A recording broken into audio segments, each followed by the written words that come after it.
welcome to Universal Connection Sunday live feed. It's just me again today. I apologize if you were hoping to see Erin and you're just seeing me, but too bad. Okie dokie. Now, today, we're actually going to discuss a little bit. We got a couple things we want to discuss, and one for certain that we actually want to talk about. Hello, Layla. I love your name, Wisdom. It's a groovy name. One of the things that I actually want to discuss is one of the reasons why Erin isn't here, and that is grief. The overwhelming feeling of grief. Hello, Amanda. Hello, Bethany.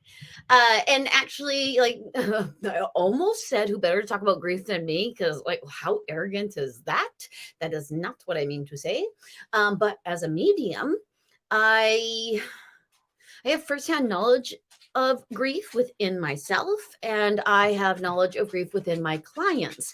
And I deal with, it's my cat. I deal with a lot of grieving folks all the time. So grief is something I'm very at home with. That is actually the sentence that they wanted me to finish with. I never have any control. Met you last year after Mom passed. Oh, hello, Layla. That's lovely. Hello, Pinot Grigio. It's actually a really good wine. Okie dokie. Now, on the subject of grief, well, when we talk about grief, when we think about grief, it is such an overwhelming, massive subject, and everybody experiences it differently. Everybody experiences it differently. Even two people, hello, Jerry, hello, Rosemary, even two people who are actually experiencing the same loss will experience it completely differently. So grief itself is very individualized. So the way that you go through grief and the way that your friends go through grief will be very, very different. And everybody actually responds in a different kind of way. Now, there are many, many levels to it too, actually. Hello, Ruth. Many, many levels to what grief does to you. And I guess that's actually pretty obvious, isn't it? Everyone knows, because we have the 8 stages of grief by Elizabeth Kubler-Ross, which is from the book On Death and Dying. And I know this because I was made to buy the book when I was 17 years old, when I was dealing with my grief of the loss of my father. Okie dokie. Hello, Kate. Hello, Amy. Hello, Cassandra. Hello, Colleen. Now, okie dokie. Now, sorry, I just read Amy's question, and boom, as soon as I read it, boom, I lost track of where I was and where Amy might be taking me to. Okie dokie. And oh my goodness. Okay. It's interesting. Actually, when I look, Amy, Amy has asked that her nan has just passed, and she was wondering if she had any messages for her. And much love to you right back. Okie dokie. So the first thing I actually see reminds me of growing up in Saskatchewan and Winnipeg. It's a back alley. We don't really have them very much in a lot of the towns here in British Columbia, or the ones that I've lived in, at least. And I see a back alley, which is odd. And I actually think that it's weird. It's actually something she's trying to show you. And I don't know if it's actually having to do with where she was or where she is. It almost, okay, childhood home. I think she might have revisited a childhood home, or maybe you're in your childhood, you're in her childhood home. There's something about childhood home and her revisiting that, and joy having to do with that, and quite possibly regaling you with that joy. And I think you feel it in your sleep, but I actually think you feel it in your waking hours even more than in your sleep, because that's what Nan would do. It's actually what I hear in my head. I hope that's true. That your nan would be clear and concise with her communication, not mysterious and woo about it. She may have been a matter of fact kind of lady, and maybe that's why. But it's almost okay. So I'll put it this way, please. Sometimes when my dad comes to get me, because that's actually what I was talking about, loss of my dad. When he comes to get me, and he does in my dreams, and he takes me to where I believe he lives. It could actually be a middle ground where it's somewhere where I can go and he can go and we could actually meet up together. But it always looks like a twilight version of the town I grew up in and the town he passed in. So my thinking actually is what your grandmother is trying to tell you is that quite possibly you've had a dream about visiting with her in her childhood home. And that dream is an actual reality, and that quite possibly, and she may have even said she was going to do something like this, that she is she's taking you there so that you can actually see where she is now and that she is fine. And is this your mom's mom? Oh, maybe she's with your mom's mom. There's something about your mom's mom as well. I hope that is helpful. It's always so woo in the dark. Okay, hello Verna, how are you? Hello JC, it is good to see you. JC checking on her son. I think we even talked about him last week, to be perfectly honest. We may have, because they're showing me that we talked to him last week and that he might be the cat that we spoke of. The cat meaning that there was a person who it had to be coaxed out of where they were and enticed to come towards you rather than forced, because you can force a dog.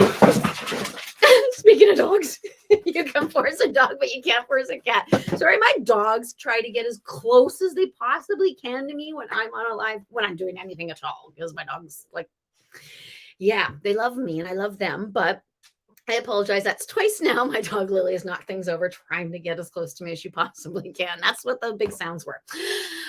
Okie dokie. So, JC, I hope that helps in some sort of way, because because I just heard it because it's supposed to. Because it's a matter of time, honestly, as well. It's leave them alone and they'll come home wagging their tails behind them. That's actually what I hear. Okie dokie. Hello, Kate. Okie dokie. Did we talk to you last week, Kate? Because I think we did. I'm pretty sure we did. And actually, since last week, apparently you've had dreams that either coincide with what we talked about last week or maybe what you were thinking about last week, but they're back. And actually, I remember reading you because I remember seeing this person and thinking, are they someone I know?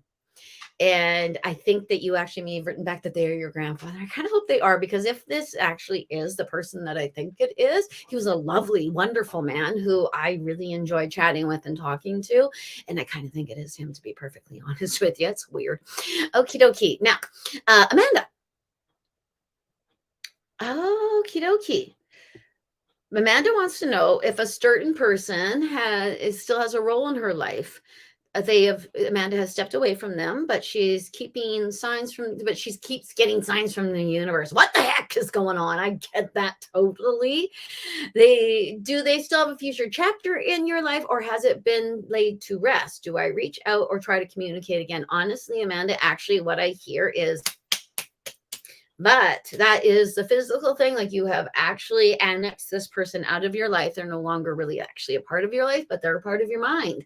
And they're a part of your mind because whatever energetic markings that they have placed upon your body, they're still there. I actually think that's what you might need to look at. That might be why you think or believe or feel that they are still prevalent in your life. Why should I say believe? I should not say believe. No, you actually kind of know, because they come up. But it actually, I think, might be that you think of that person and then what's your thought? What's the verb with that person? Because actually, I think the verb is what they want you to get to, not so much the person, if that makes any sort of sense. Because also too, if you were to rekindle with that person, it would just be the same fire it was before, because you haven't changed any of the wood. Sort of a little fire metaphor. Okie dokie, which is really quite fitting considering next week we are moving into Imbolc. Aren't you excited? I am. I've been spring cleaning for like 2 weeks. I'm going nuts spring cleaning for Imbolc and in regards to Brigade. Ask me about that one if you want to. Hello, Amber. It's good to see you. Hello, Tanya. I don't know why I say it's good to see you. It's good to see your name. Okie dokie. Find myself far too funny. Hello, Leanne. Okie dokie. Now, Leanne, it's ambiguous but wonderful. Leanne would like to know if anyone is coming through for her. And that's a really,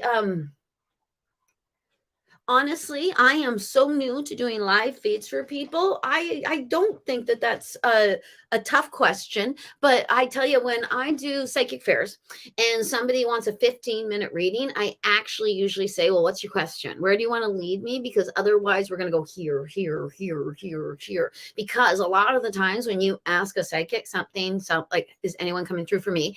You might actually get more of what you don't realize you need than what you really want to have, if that makes any sort of sense. Because we ignore our own needs so very, very, very much. And that's, yeah. Anyway, the ambiguity in your question is actually what they wanted to address, because I kind of think they did that on purpose to you, because I kind of think they have a specific that you needed to know. Something that you may have wanted to ask but were afraid to. Oh, wow. Okay. Which is kind of funny because I just finished editing a throat chakra video. And I tell you, in my throat chakra video, I go on about how actually not saying what you need to say can become a physical ailment right here. A thyroid condition, anyone? Sore throats, things like that. So anyway, not quite sure why I go there with you, but I get pulled where I need to be pulled because I don't have you here. I only have them. Okay, so honestly, pay attention to what we're telling you. I honestly think that you are actually getting a message from your guides rather than people on the other side. Because I think that if we went for people on the other side, we would have an awful lot of folks coming in that you actually might not really know, to be perfectly honest, because that's actually the way it's been told to me. There's something about, because they're showing me the Christmas lights, there's something about you asking for confirmation on things. I actually think you might be getting messages and things such as that, and you need them confirmed. And that's what you are maybe looking for. But it's for some reason, this is the way they're telling it to me. I can't change it.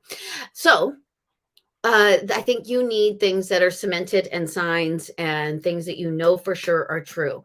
I'm not sure if your father is on the other side or if it has anything to do with your dad, or the person that wants to connect with you actually is connected to your dad as well, or if it is your dad, because I get the name dad. But the biggest thing they actually want me to say to you is I actually think you're getting messages.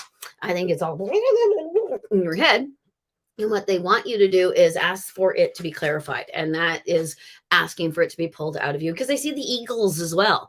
Oddly, I don't see the dimes quite as much. So this might be specific signs from a specific person that you might be looking for. Because when I see the eagles, I think of my dad. I hope that helps.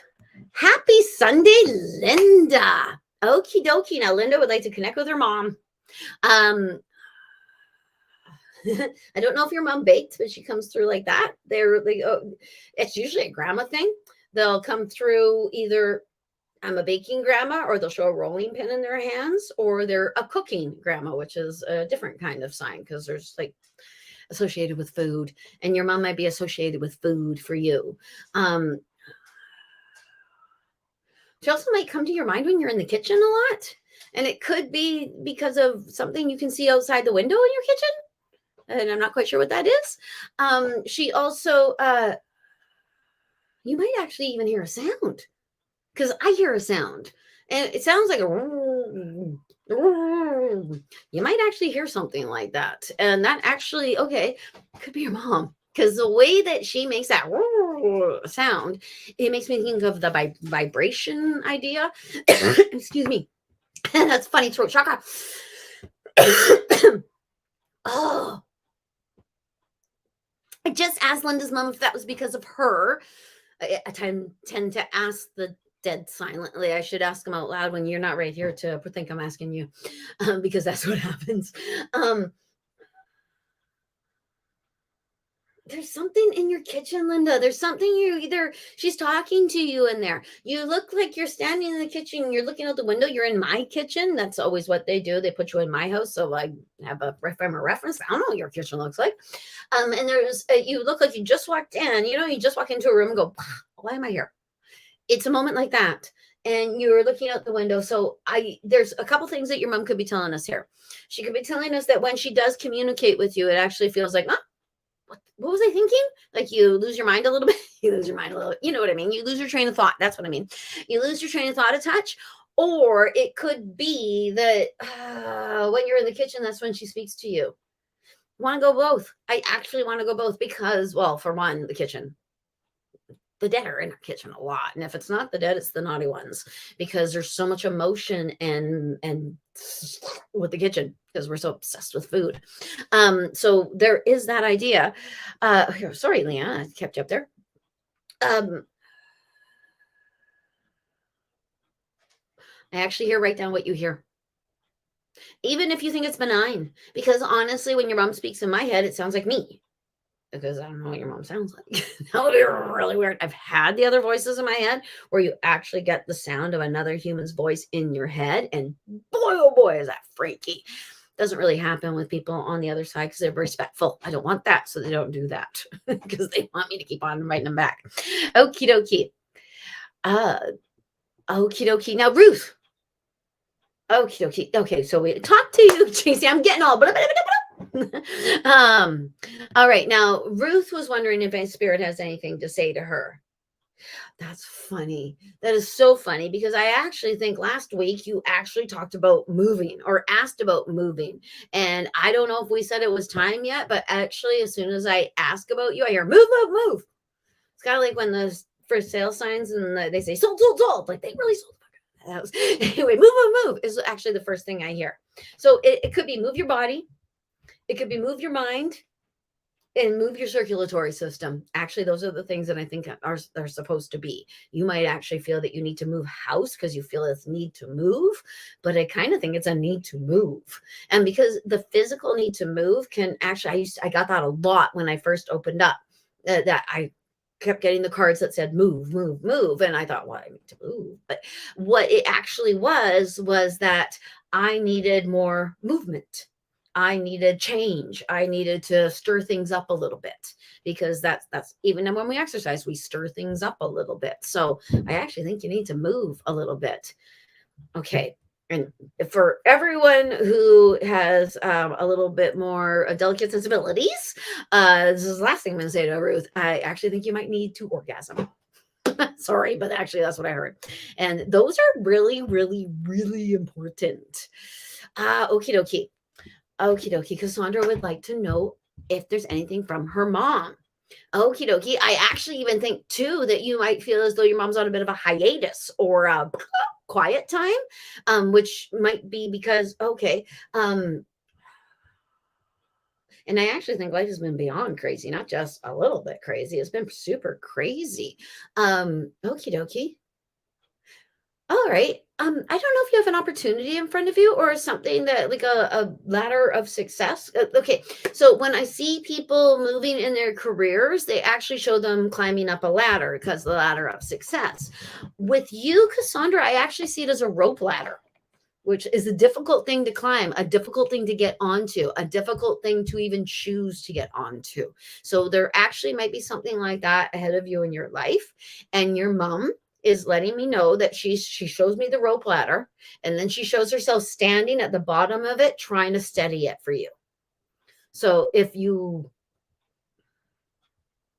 think your mother is doing what she's always done, standing in the background, making sure you're going to be okay. Your mother looks like the type of mom that used to follow you to school and hide behind trees like a creepy person. But with love, a creepy person with love, because your mother even points at me like I'm that kind of creepy mom too. Oh, most definitely was I ever that kind of creepy mom. I still am. So, okay, know that she's always with you. Well, duh. Know that you can communicate with her, and she keeps on trying to tell you how. All you have to do is relax and know. I think that your connection with her is so very, very, very strong. You don't even really need me. I am here for confirmation that is actually that you are talking to her. Your meditation, please. I think I don't even know how many people I have to say this to all the time. Your meditation needs to maybe increase. And it could be that it might not need to increase in the amount of time. It may need to increase in the, what's the word I'm looking for? Intensity. It may need to increase in your ability to move the energy through you. And you might want to start looking at that because your mom isn't the only person trying to get a hold of you, actually. Not at all. And you know that. Okay. I actually hear a particular word, but I'm not going to say it out loud because if this is correct, then you absolutely know who the other person is who's looking out for you on the other side, and you doing well helps them on the other side. Okie dokie. Okie dokie. I love this. My grandpa passed away unexpectedly while I was pregnant and didn't get to meet my daughter. Any messages from him? First thing is she's beautiful. I do not know if you actually gave your daughter, the middle name of your grandfather, or something that has to do with your grandfather, or something he likes, or something like that. But he's pointing at that. He's laughing. I don't know. She's a baby. I don't know. Okay. So actually, when he's laughing, he does a certain thing. I believe very, very strongly that when we are pregnant, the people on the other side actually have the soul of our child and teach it things, teach it about the family, teach it who it's going to. And then all of that is actually still in the baby until about 3 years old. And then they kind of forget all that other sort of stuff.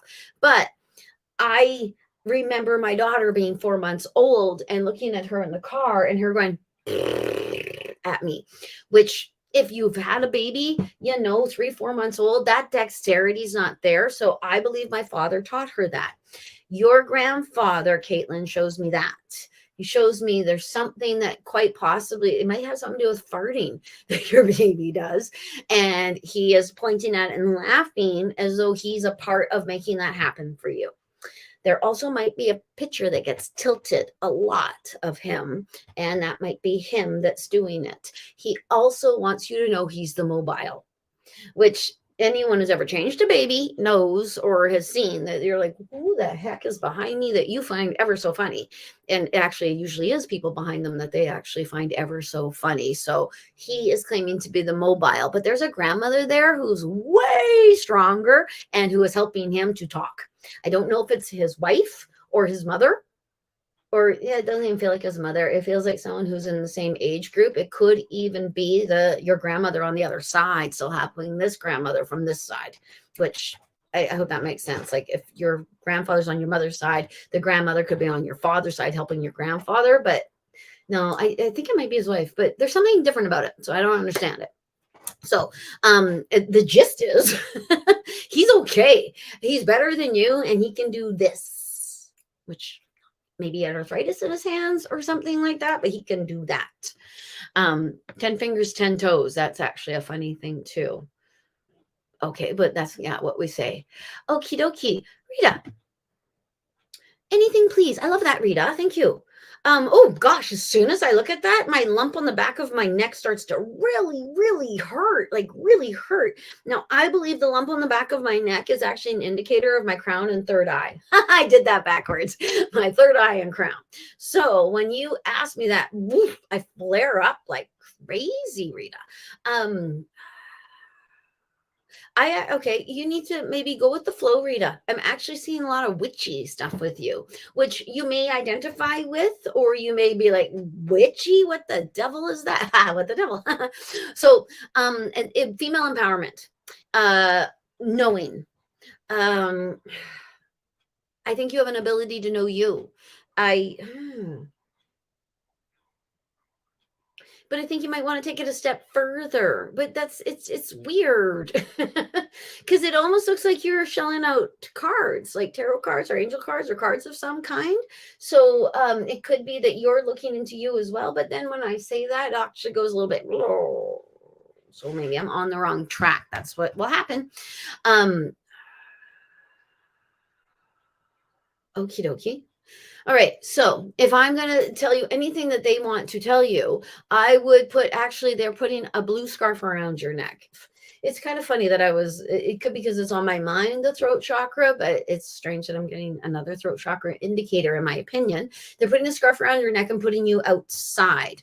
And it looks like they want you to be out in public more, or put yourself out there more, and actually say the things you need to say, but in a protected manner, because that's what would be the scarf around your throat chakra, because it's a great big scarf and it completely covers your throat. So you're keeping your throat warm and protecting your throat when you're outside.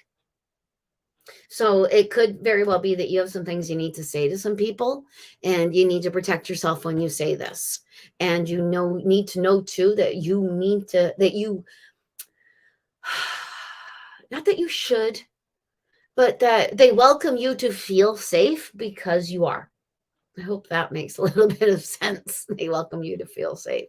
Okie dokie. Now, goodness gracious. Hello, Sarah. Hello, Ruth. Hello, Bethany. I'm going to say hello to a few people before I answer a few more questions, because I think I'm. Wow. Okie dokie. Hello, Rosemary. I believe we said hello. Hello, Tanya. Tanya. There's so much. Tanya. Tell me if I'm incorrect. Hello, JC. We already said hello. Hello, Debbie. Hello. Oh, Debbie. Okie dokie. Hello, Maya. Hello, Edna. Hello, Heather. Hello, Shelly. Hello, Jerry. We said hello. Hello, Michelle. Hello, Colleen. Hello, Amber. Hello, Bethany. Hello, Maya again. Hello, Lori. Hello, Pat. Hello, Layla. Okie dokie. Hello, Susan. Hello, Chris. Hello, Kate. Hello, Nikita. Hello, Ward. Hello, Ward. Hello, Louise. Hello, Barry. Hello, Karen. Hello, Pamela. Okie dokie. I think we got to the end of the list. Okay, go. Okay, now back to the questions at hand. Okie dokie, and I will go back up. I won't just skip people. I promise. I'm going to try to get to everybody today. I think I almost got to everybody last week. I think I missed one actual person, so I feel awful about that, but hopefully they'll come back today. All right, now, Amber would like to know if any of her people are coming through today. See, that specifies into the, actually almost said dead zone. I hope I don't offend anyone by saying stuff like that. And in fact, actually, how do people feel about me using the term the dead? Because I've had people tell me that they don't like that. That feels very cavalier. People on the other side, how would you like me to refer to your loved ones that have crossed over? Or like, do I offend? I don't want to offend, because I know my outlook on death and the way I see it can be different than the way other people see it. So I sometimes forget that. So I apologize if I freak out or make you upset or anything like that. Let me know, because you know what? We don't know if we offend anyone until anyone tells us we've offended them. Okie dokie. Now, Amber, I don't know what you do, Amber, but it looks like you're doing something like this. It could be metaphorically speaking, and I kind of think it is push, pull, push, pull, push, pull. It looks like you're a mother, because that's what mothers do. Push, pull, push, pull, push, pull. And you're just always, yeah. I think you're trying to get along with something or somebody or something. Yeah, there's something getting along. Okie dokie. Oh my goodness. Now this seems like spirit guiding. And here I was saying Amber got all specific and she's going to have someone from the other side, and then I get spirit guidey stuff. So it may or may not be spirit guidey stuff, but okie dokie. The way I think you're stretching yourself too thin, Amber. I think you got too much going on at one time. The way that they put it, you look like you have to wear a fanny pack at all times because your hands have to be free. Now I did that because I had children. And the chaos that my life was wonderful and organized in my brain, and it was the best time of my life. But there's lots of other times coming. But I don't think it's like that for you. Okie dokie. Now, okay, I'm just gonna go with what I see for you, because it doesn't make any sense whatsoever to me, and it feels very random. So I'm just gonna spew it all out, because it doesn't matter if it makes any sense to me. It only matters if it makes sense to you. So I see when I look at the nervous system in the back, it looks like the tree of life to me. Yeah, it looks like Ingersoll. I believe that's the right name. Correct me if I'm wrong. Okay. And that's what I'm seeing with you. I actually would think that the person that is talking to me is male. and is like a father figure, maybe even a father, that he is worried about you. You may have actually followed in his footsteps. He is showing me, I always, the way my father crossed over is a way that I do not want to cross over, but I see myself somewhat connected to it in a bit of a way. Yeah, so it looks like something like that, which is really, really veiled and kind of confusing, but hopefully it's not confusing at all to you. And they're showing you writing some stuff down so that, because the way that I am laying it out might be a little bit too much. Like I've taken all the words and gone push, like I'm doing runes, so that you can see all the key words, but I might not have them in the right spots. And I hope that makes a little bit of sense to you. So that's why they show you, whoa, I disappeared. That's why they showed you MacBooks. I tell you, that's why they show you actually writing it down, because the messages are for you, not me. So when they come through me, I'm just like, whoa, that, and throwing it at you. I hope that makes some sort of sense. Okie dokie. Hello, Sarah, my very talented artist friend. Hello, Ruth. Bethany. I love this. Any messages from the great beyond? I love that, because honestly, they love that kind of stuff. There are sometimes people from the other side will want me to go, hello, like I'm echoing it out just to make a prove a point to somebody. It's not ever hello. It's something like, it's a lesson usually. Okie dokie. So for Bethany, okie dokie. Okay, Bethany, I see I know there's a name for it, the graduation cap. I know there's a name for it. Comment if you know it. The little square hat that we wear when we graduate. That's what I'm seeing with you. Okie dokie. So to my mind, oh, interesting. I don't know if you're doing a lot of work for yourself. I think you might be. And whatever it is you're doing for yourself actually might be helping you spiritually and might be bringing you to a higher understanding. And it almost looks like that's not what you intended to do, but it kind of like happenstance. It very strange. It's always so weird doing it like this. You're doing a good job with what it is you're doing. They do show you stepping up another step. So you might want to step it up a bit. Like if you are actually meditating right now in a one pointedness meditation, you actually might want to step up to chakric so that you start looking at your chakras and the other points on your body. Because I actually think you've reached a spiritual, not a peak, a plateau. I honestly do not know if we can reach a peak and stay alive. Just because because the whole reason for being here is the learning that we're doing. And you're doing a good job with it. There's another thing though with Bethany. I'm seeing you putting something in a cupboard, up and putting something in a cupboard, and I can't figure out what it is. And when I'm watching you do this, I am beside someone who's watching you. So I actually think there's somebody who watches you in your household. I don't think it's a sinister thing. I think it's a good thing, but it looks like a young man, and it looks like he's just enjoying being near you and around you. And do not want to call him an earthbound spirit, but it almost feels like he's attached as much to the house as he is to you. Like it could be that he is someone that has crossed over, who was connected to somebody you know and love, and because you believe that communication continues, it's you that he's drawn towards. That's what it actually feels like. It could be someone from your daughter's life or somebody else's life, but yeah, they say pay attention to how you feel behind you, because all I'm seeing is you being watched. It's not a bad thing at all, but we just don't. We go, we're okay.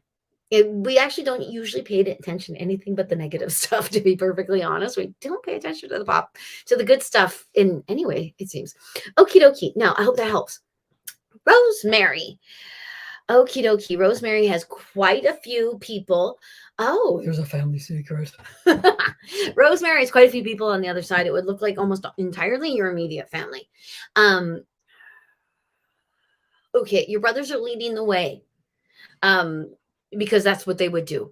And actually, because of sibling rivalry, that's actually what they say. So It's almost like your brothers are coming through first so that they can be a barrier between you and mom and dad because of sibling rivalry. Because I actually think you might be the favorite child because they say favorite.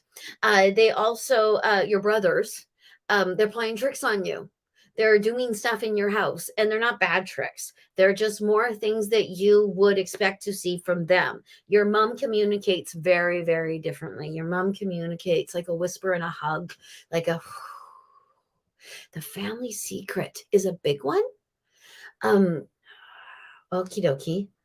Huh. I don't know if that's a family secret. Okay, so when I ask about the family secret, I actually see one little scenario, and it's actually a shadow thing that I used to see of an explanation of something. What I'll see is like and the distance on the horizon, the shadow of a young girl with a baby running into a church.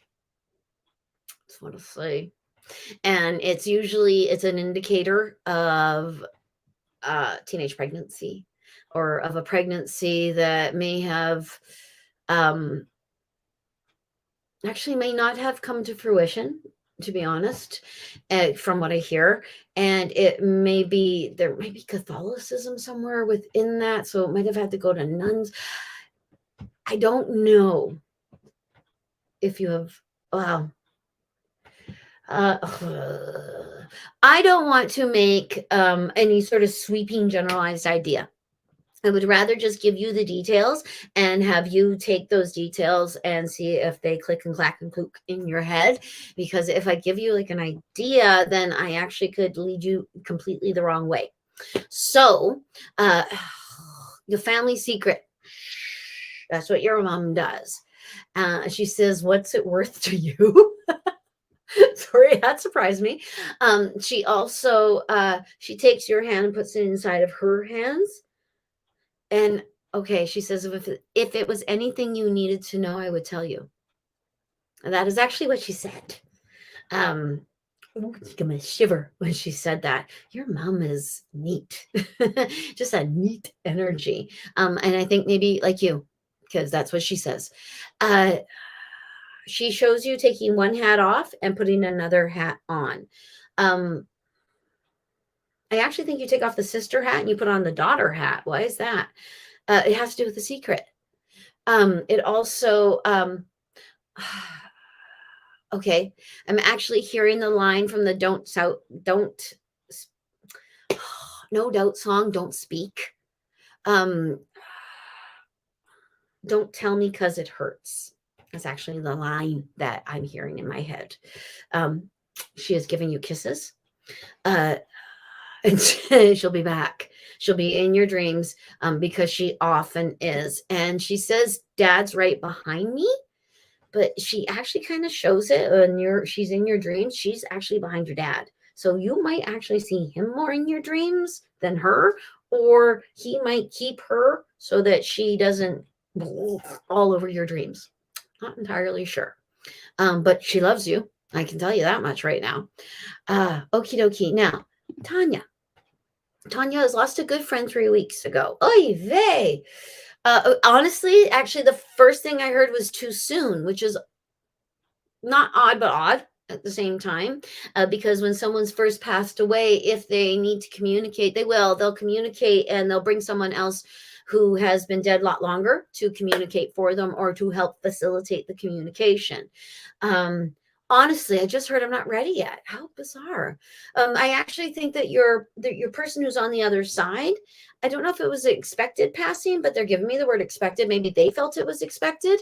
I think that they are learning the ropes, and they're also showing me my dad went over there as an atheist. So I know that being an atheist, he had a bit of a tough hill to climb a little bit because he had to come to terms with the fact that it was still existing, not worm food, as he said he would be. So there's something, but I don't think your friend thought worm food. I think there's something different. There's something that they have to come to terms with what has happened. And they're not ready yet because I think they weren't ready yet to go. I don't think they're ready yet to be dead. Okay. I do not know if they're actually indigenous, but they are showing me some things that I know are indigenous cultural traditions. And that is the burning of food and the burning of clothing. And those things are, we burn the food so we can give food to the person on the other side, and we burn the clothing for warmth on the other side, and the fire is part of the warmth as well. I actually think blessing this person, and they want you to burn sage as well to clear the energy. I don't know that they really wanted to go, or that there's some sort of about their passing, and it could even be that they did not realize they were going. It just just can't come to terms with it yet. So could be okay what they left behind. Okay. I actually hear the best thing for you to do is allow them to be happy for where they are, because there's no changing where they are. And it's kind of like, yeah, it's like learning to live a different way, which I know sounds ironic and silly, but it's actually the way that they have said this to me. They have to come to terms with what has happened. They love you. They care for you, and there's something about writing. So you may have actually automatic written with them, or that's might be something that they want to do with you. But there's something about you writing in a journal or something like that. Sometimes actually that actually means please write me a letter or write something to me, because when you do, they are watching. It's like when people are going to come for a reading, sometimes they will write down a bunch of questions, and sometimes they don't even get to the piece of paper because your spirit guides were watching you write all the questions. So they started answering them to me before you even brought them up. So that can be the same thing with people on the other side. I hope that helps. Hello, JC. Okie dokie. Okie dokie. Debbie would like a message from her mommy. It's mommy day today. It's very much mommy day. I think it was dad day last week, and today's mommy day. Okie dokie. She's all right. She's okay. That's the first thing I hear. No, it's the Whitney Houston song. It's actually Whitney Houston song. It's not right, but it's okay. It's not right, but it's okay. I'm going to make it anyway. That's actually the lines from the song. And your mother, like, she does talk to you. She has stood at the end of your bed. I think you can smell her. I don't know if it's a dog that notices her. There's something about, so that makes me think dog rather than cat, a tail wagging. They also, that's weird. She just showed me this, and I don't know how it makes any sense. Back in the olden days, we used to put, I guess we put on tights now. So when you put a long something up on your legs, she's doing that. I don't know why she is doing that, but she's doing that. And she's making that motion. So I'm not entirely sure what it means. I hope maybe you know what it means. Maybe you don't. Maybe I'm completely misinterpreting the movement. Am I? I will double check with them sometimes. Like, did I get that right? Is that what you wanted to say? I actually think it's step into my shoes. Honestly, I think it's something like that. Like she wants you to put on her boots or step into her shoes, or maybe step into her role in some sort of way. There might be actually a legacy that she left behind that she might want you to pick up the mantle of. It almost looks like a family tree book in a way, but it could be that now you're the matriarch.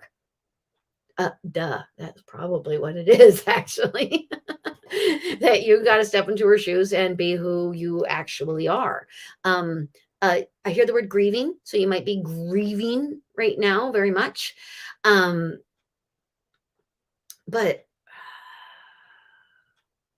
your mom really likes to talk in the song. Now I hear Let It Go from Frozen.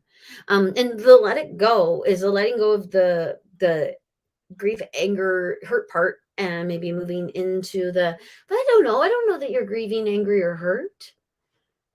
But I'm supposed to say let it go because she's still singing the song. That is more prevalent than anything else, I think. Let it go. And I think because she's saying and I hope that makes some sense to you. She loves you. I'm hearing I love you. And you're very special to me. More special than you ever thought you were, like in a different kind of way. because sometimes our relationships with people are labeled by what we are to each other, but so much more is there. Like, my children are my kids, but I really do think of them as my friends as well, because I just think they're marvelous people. I said smarvelous. It was smashing and marvelous together. Smarvelous, new word. Okay. And I'm waving back to you, Ruth. Okie dokie.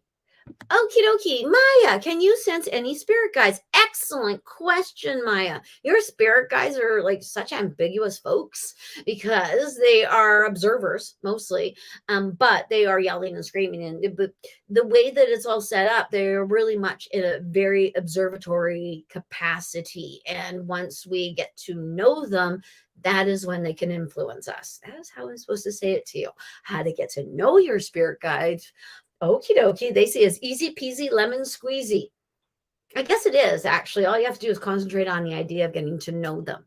For myself, what I find is that they personify things that make sense to me, where I can actually look at that thing and go, okie dokie. So the personification of the spirit guide brings me to this idea, this idea about them. And that coincides with the feeling I get from them.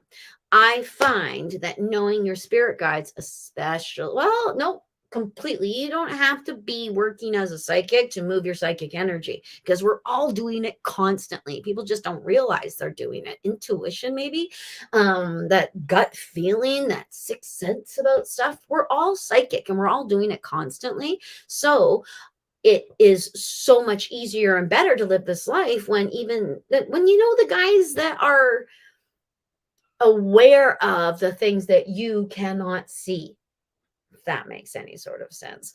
I use my guides in my readings. I could not do my readings without them. In fact, before my readings, I actually call all of my guides to the room because we're going to work. I speak in the plural because I see myself as a plural. I often call myself we because I feel like I am a we. I actually believe it to be true. I believe myself to be very tied in with my spirit guides. And if I did not know them, I would actually not know something about me. I wouldn't really, because they all actually represent different aspects of my personality and what I do for you and what I do, period. So, okay. So they tell me that you want to know how to get to know them. You want to know how to name them, and you want to be right. Okay, so first off, don't worry about being right, because you won't be. I'm certain when I get to the other side, I'm going to go, what? That's what you look like? Oh my goodness. Oh, that's what you are? Oh my goodness. I did not realize, because I was a human at that time and I needed to put everything in human sensibilities and human forms so that I could understand it. So know that, please. So put it all in your human forms and your human understanding, because they know you and they know how you're going to do it.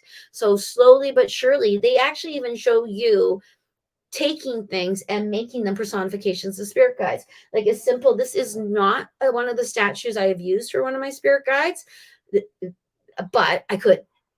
But none of my spirit guides look like this. It'd be kind of neat if they did, but they don't. But they do look like a couple of the statues I do have. So using those actually helps me to have a frame of reference. So they want that for you. You might be a visual person like myself, and that is why they say it. But I think you might be an evidence-based person as well. So ask them for evidence. I do all the time. And your spirit guides are actually a little more powerful, if not more powerful, than your people. And your people meaning your people on the other side, those who have already crossed over. There goes us, crossed over loved ones, spirit guides. So your spirit guides don't have the hindrance of the human mind. People from the other side do have the hindrance of the human mind. So when you want unbiased advice, if you want advice that might bring you closer to source, universe, God, the umbrella, then you go to your spirit guides. And if you find that your spirit guides aren't quite, then you go a little bit higher. You go to your angels, and then you go to your ascended beings. They're all there at the ready for you. It's just up to you whether or not you want to bug them. So bug them, because why wouldn't you? Okie dokie. I hope that helps, Maya. Okie dokie. Amber says, I never get signs. Do I have anyone watching over me? Okie dokie. Now, you actually might get signs, but you don't recognize them as signs because it's not something that you're looking for. I have actually even told people, someone in my life whom I love very much told me that they were not hearing from somebody, their crossover spouse. And I said, well, are you finding dimes? And they looked at me. What? Yes, I am. What does that mean? I said, they're dead people droppings. See, because sometimes we don't realize actually what the signs are or what kind of signs our people are giving us. So anything that actually grabs your attention and then grabs your attention again, you're like, what the fudgeabadoo with that? Why? Blah, blah, blah, blah. That actually might be a sign. Pay attention to consistent things that happen over and over again. They can be so, so tiny. So tiny, as much as actually a song running through your head. I know we actually have scientific or psychological explanations for songs running through your head, but I'll tell you, it's one of the best ways for spirit guides or people from the other side to talk to you. And they do it to me all the time. I'll actually even do playlists and say, what do I need to know today? And press shuffle so I can hear what they want to say. Because we always need it in a human way. We need it outside of ourselves. My spirit guides talk in my head endlessly, randomly, constantly. But the messages that I really, really need to hear get cemented with stuff outside of the talk. They get reinforced with even more stimuli. And because that's what they do. They're like, okay, we'll give you this message, then we'll show it to you. And then we'll make you feel it. And then we'll show you an example of it. And on and on and on it'll go till you figure it the heck out. Kind of like actually when I do a reading and I get shown something that I do not understand or I misinterpret, I'll see it again. And I'll see it again and again and again. And then I'll go, okay, obviously I'm not getting this because they keep replaying. And that is their way of showing me you're not getting what we're saying, Bobby. You need to look at it in a different kind of way. So they won't move it. So you might be getting signs, Amber. You just might not be seeing them as signs. You might just be seeing them as coinkydinks or things that bother you. So look for them as signs and actually they'll grow and then more understanding will be had by you. Okie dokie. Heather would like a message from her mom. That's funny because I just saw back in the olden days when we would send emails, you could actually watch it in your computer on your computer screen. You could watch the envelope flew away, and people on the other side used to use that a lot to let me know that they were sending a message.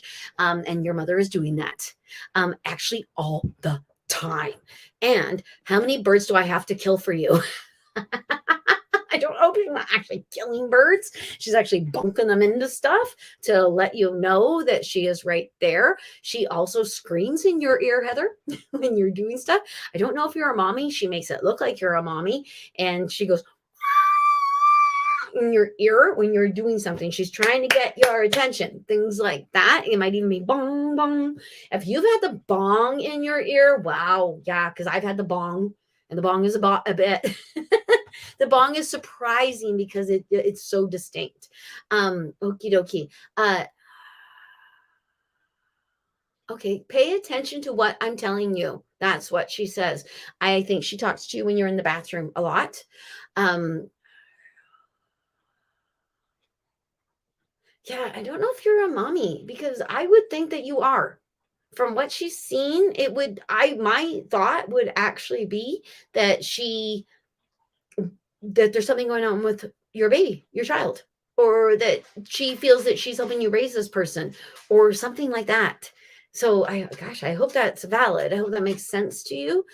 Because she says our, like your mom, the way that she shows me how she is interacting, I don't think she feels as though she's completely lost to you.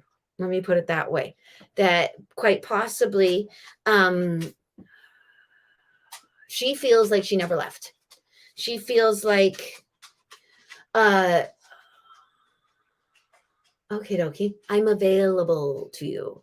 Her advice, her loving hand, and her ability to discern I don't know if when you had problems with folks, you would go to your mom and you would run it past her and she would tell you what people were thinking or something like that. That seems awful weird for an adult. But, people have these amazing relationships with their mothers that I'm not privy to. So it could be something like that.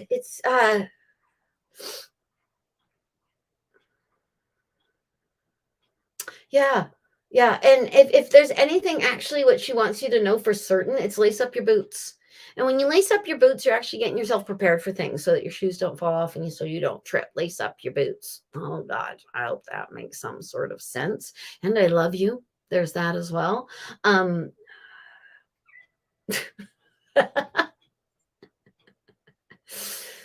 Wash your hands. Seriously, it must mean more to you. I think that maybe what she's saying to me might seem so benign to me, but it might mean so much more to you. That's my I hope. Okie dokie. All right. And I hope that is in some way helpful, Heather. Okie dokie. Now, I see. Edna. Edna has not been able to get a hold of her father since he crossed over. She has been to people and not been able to connect with him. Okie dokie. I actually hear immediately. Immediately, it's because you don't believe it's me talking to you. That's actually what I hear immediately because I don't sound like myself. I hear that immediately. I also see him going, "Duck." So maybe quite odd that to me, I would think he didn't actually say too much, or that he chose his words carefully. Um, Bang, bang, bang, bang, bang, bang. I don't know what that is. Bang, bang, bang, bang, bang, bang. Um, there might be a sound in your house. You know when people turn on the water and you can hear gong gong somewhere in the house in the pipes? There might be a sound like that that's happening in your house, and it may happen when you're in bed. I'm not entirely certain because the way he's showing it like we're in bed, and and for some reason, he's showing in the mornings, my cat is always at the top of the staircase, just outside my bedroom door. And that's what he's showing me. And then I hear gong gong. So I hope in some way that is in some kind of way helpful. Your mother, I don't know if your mother is still with us, but your mother knows. That's what he says. He also tells me the last one that maybe actually the last medium you went to see may have actually connected, but it didn't sound like me though. That's the way he puts it. I think there's a very big okay, so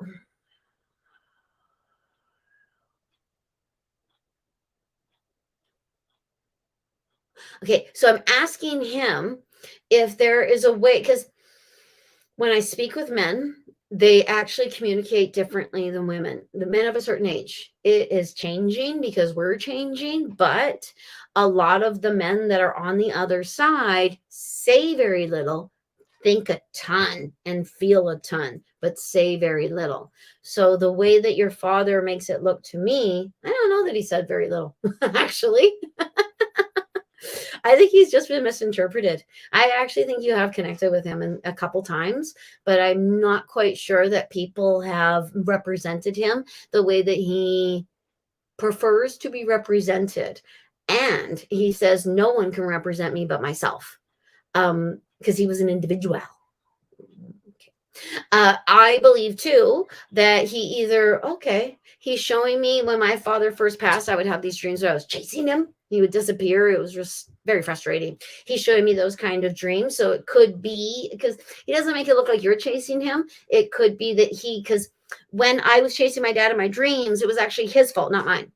It was that he couldn't figure out how to turn around and be in my dream. It's like a lot of times when they first cross, they'll show me themselves in your dream behind you, like they can see the back of your head. And that is actually because they can't quite figure out how to get in front of you, how to get it so you can see who they are and that they are there in the dream. So I actually think that you're having a similar sort of thing happen. I also, mum's the word. That is like so double entendre the way he said that. So I hope that some of that communication made sense. And you know what? If it didn't, then you go and you get her. Um, that okay, you tell him how to talk to you. You say, Dad, I actually think of eagles when I see you. So when you want to tell me that you love me or that I'm okay, send me an eagle. My dad does it. It's amazing. Actually, he once sent an eagle that went down across the hood of my car and back up. I was going through a really big thing at the time, and I was like, wow, okay, thank you, Dad. Because it made me feel as though he was saying, okay, I'm here, you're okay. It's okay what you've done. That's what it was. Anyway, so your dad is showing me something very, very similar. Because honestly, I see your dad as a male. And no offense to the males out there, but of a certain generation and a couple to follow, we did not teach men that communication was their tool. Okie dokie. So therefore they weren't that great at it. All right. I hope that helps, Edna. And I hope some of it made some sense to you so you can understand where your dad might be coming from. Okie dokie. Okie dokie. Now, Shelly, any messages? Nice and big and broad. Okay. Actually, I see a hot air balloon. I see a hot air balloon. I hear the world's your oyster. So the hot air balloon, to me, I actually kind of see myself as a hot air balloon quite often, and sometimes without a basket. Like I woo sail away. So I don't know if you are actually a little bit like me and a bit flighty and kookaloo, ADHD sort of stuff. But I see that, but it's weird because usually I see it as a rainbow. I do not see it as a rainbow with you. I also okie dokie. They're actually showing you flying through the sky and grabbing chances as you go. There's something about flying in air and being up and soaring in some sort of way for you, which sounds wonderful. I hope this is absolutely true. I hope you are soaring and flying through the air and feeling your oats and being the woman you want to be. Also,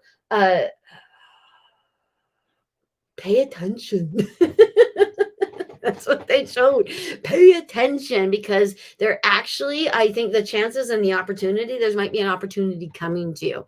Honest to goodness, I honestly think you might want to buy a lottery ticket, but I don't know if that's entirely what it is.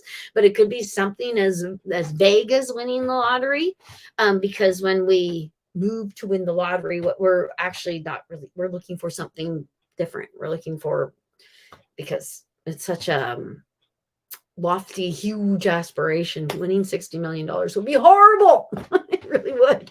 Anyway, so Shelly, pay attention to you and pay attention to the chances in front of you. And there's an opportunity at the end of it. Open your eyes and you are a bit of a hot air balloon. Interesting.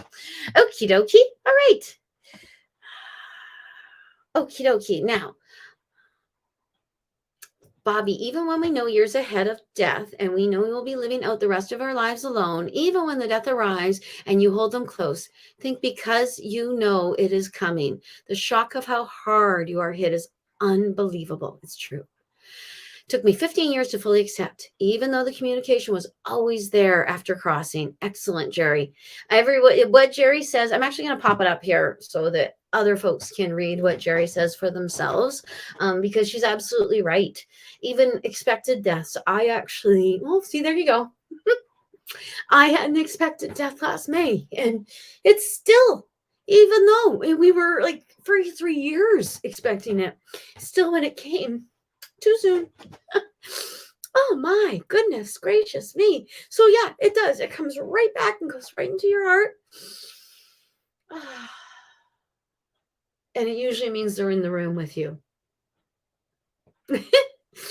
It usually means they're in the room with you. Hello, Michelle.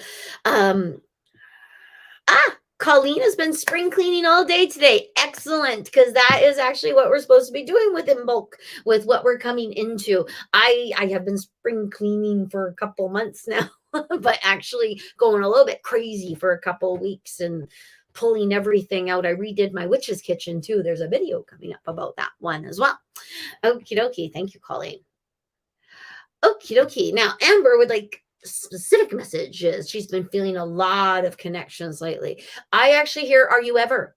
I also specifically, you might want to ground, or make some attempts or directions towards grounding and rooting even stronger than you are, because you are in your ethereal chakras right now. You are up past the throat and into the third eye and the crown. And they tell me your third eye and crown aren't fully formed. I don't know that, because my thinking actually is with you that you might be a trial by fire kind of human being like myself, and that actually just going in is what will form the third eye and the crown, that you have to do it to make it happen. I am very much like that as well. So keep going with you. Om and sham. Sham is your third eye. Om is your crown chakra. I say the Sanskrit names because they want you to know them too. They want you to start moving into your Kundalini and actually try, and please excuse this sentence, it's not coming from me, and actually starting to take this more seriously. They want you body, mind, soul. I say body, mind, spirit. They say body, mind, soul. And I think that might have something to do with something, and why they're using the term soul rather than the term spirit. Word. Anywho, you're doing this 1, 2, 3. I don't know why, but they're showing you counting off your fingers. They say take your time. You're also, I see a book and you are downloading information. Okie dokie, the downloading of information can make things make sense to you. I have the same sort of thing happen where they will something in my head and I actually won't quite get it until they put me in a place where I'm having physical world knowledge being poured into me. So I'm doing research or studying or something like that. I believe that's what they want you to do, because the more the mind knows, the more the mind can accept. And the more the mind can accept, the more you will see. Okay, I hope that helps. All I hear is his laughter. That's wonderful, Bethany. Okie dokie. Maya, did I already speak to Maya? Yes, it did. Okay. So if I already talked to you, I will go back to questions that you said again, but I'm going to try to get to everybody one time first before I go back to questions from folks that I've already spoken to. I hope that is all right. Well, I'm sorry, it has to be.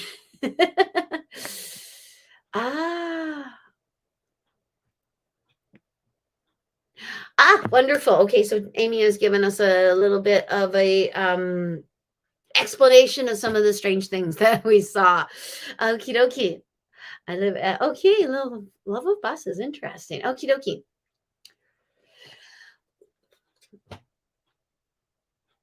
Okie dokie. That is funny, Layla, because I actually saw a thing going on with your sister and I it away, and that's probably why your brothers came in first before. See, this is why it's so helpful to actually get a little bit of information. And I know I just said that I was only going to go, but I just wanted to reiterate with Layla that yes, I did see some stuff with your sister, and she might be being a bitch.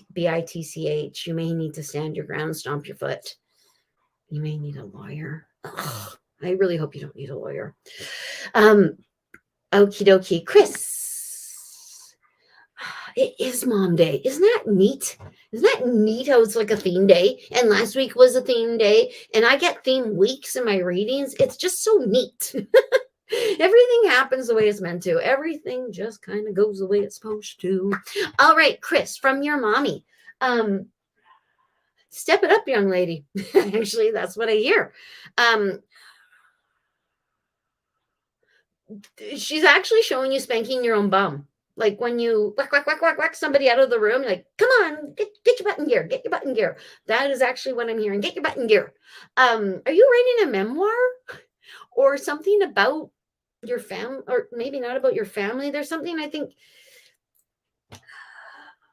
there's something that needs to flow, because I'm actually seeing you standing underneath a waterfall, and she says memoir. I don't know if you're supposed to write something or there's something about, because when I think of a memoir, I actually think of a biography, an autobiography, but it doesn't absolutely have to be an autobiography. A memoir is a remembrance of self. They are like, it's like, A memoir is kind of like a voyage into what you know and what you can do and who you are, blah, blah, blah, blah, blah, blah. Things like that. So it could very well be that you need to get to know you. And do you have her ashes? Are you actually supposed to do something with her ashes or take her somewhere? Because it almost looks like you take your mother with you. And it might be that you actually take her ashes, or there actually are ashes, or the ashes are actually maybe to represent her. I don't know why she wouldn't use a photograph of herself, but I might not have picked that up. I would definitely pick up ashes as being a remains, a part of a person. So there's something about that, and a waterfall. What about the waterfall? Okie dokie. So it is me, is what she says as well. Because I actually think she kisses you on the forehead at night before you go to sleep.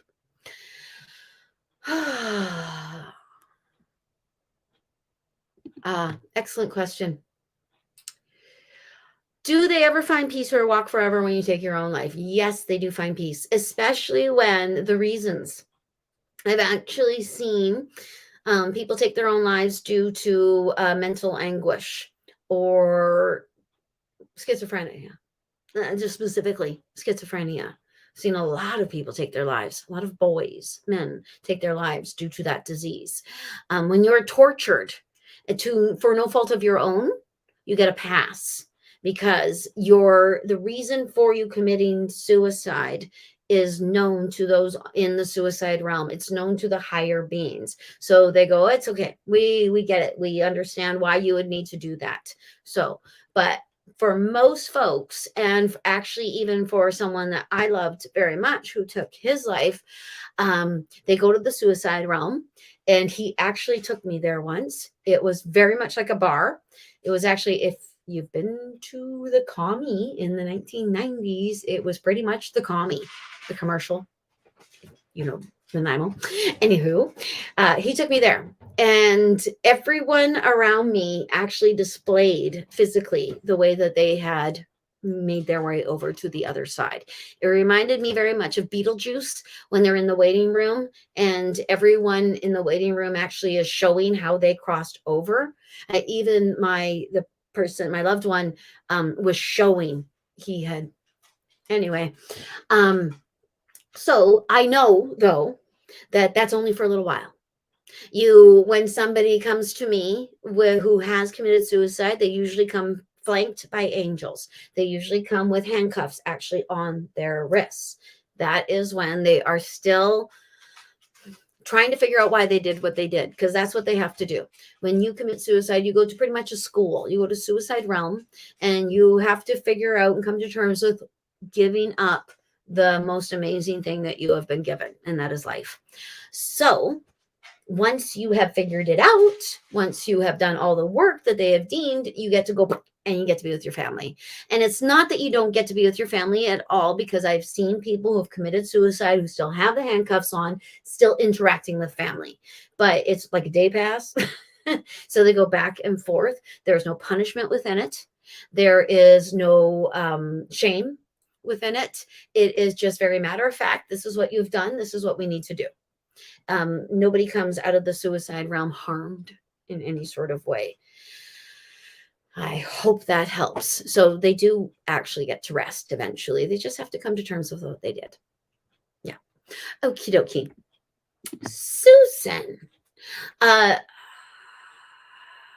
see a wall in front of you, a very tall brick wall.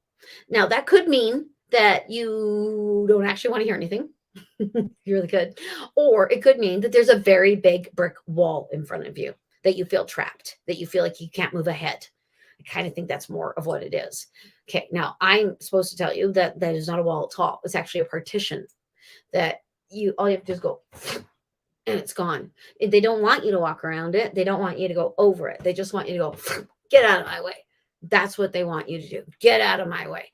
It's kind of like when I'm on the highway and someone's in the fast lane doing less than the speed limit. I say, get out of my way. And they do. It's like they hear me. So that's what they want you to do. Get out of my way. And I'm worth more. They want you to actually self-affirmations. I wonder, Susan, if, okay, I don't want to be a jerk, But they're showing me there was a time in my life where self-love had to be the order of the day. That if I hadn't actually started changing the way I was looking at myself in my life, I was going to actually plummet it into a ditch. So I was forced by my guides to tell myself I love myself over and over again all the time. And it really, really, really helped. And I kind of think that's what you need. I think you need to know how wonderful you are. And I think you need to tell you that. Um, because actually at that time in my life, I don't know if you're going through doors, but at that time in my life, I kept hearing the Pink song Perfect. And I would sing it to myself, cry in my car, and feel the whole blah, all of it. And I kind of think that might be what they want you to do. I think they want you to look at yourself and say, hey, you're perfect. You're wonderful. There's nothing wrong with you. You are, because I actually think you need that strength at this moment. And yeah, they've told me to tell people to do this before, make out with themselves in the mirror. But it's as simple as just giving yourself a kiss in the mirror. And I know it's going to feel ridiculous and it even sounds ridiculous, but doing that ridiculous little thing just to make yourself feel better actually might make you feel better. Because we would do it for another loved one. You got to treat yourself like you're a loved one, because there's a power within that waiting for you, Susan. I hope that helps. But yeah, it has a lot to do with in here. Okie dokie. You're welcome, Ruth. Hello, Corrine. Okie dokie. It's interesting you say from my loved one. Like, is there one specific person that you want to hear from and everyone else can get stuffed? That's what it almost feels like. Okie dokie. That's funny. They want to hear from you too. I think you have a loved one that you may have been largely ignoring. Or maybe you're hearing from them and you're not acknowledging the fact that you're hearing from them. Maybe it's become commonplace, or maybe their communication has changed ever so slightly, because that does happen. As they get stronger and stronger and stronger on the other side, their communications actually become stronger and stronger and stronger towards us, because they become a little bit more powerful every second of the day. So I actually think this person's communication may have actually gotten stronger, and therefore it's changed, and therefore you might not be feeling it the same way you used to. I think you see it though. There's something about you looking in the mirror.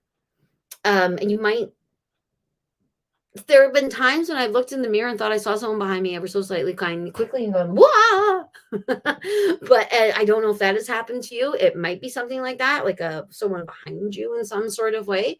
But you're okay. They're okay. Okie dokie. I think they're a male person, but I'm not entirely sure. But they just grabbed your foot and did this.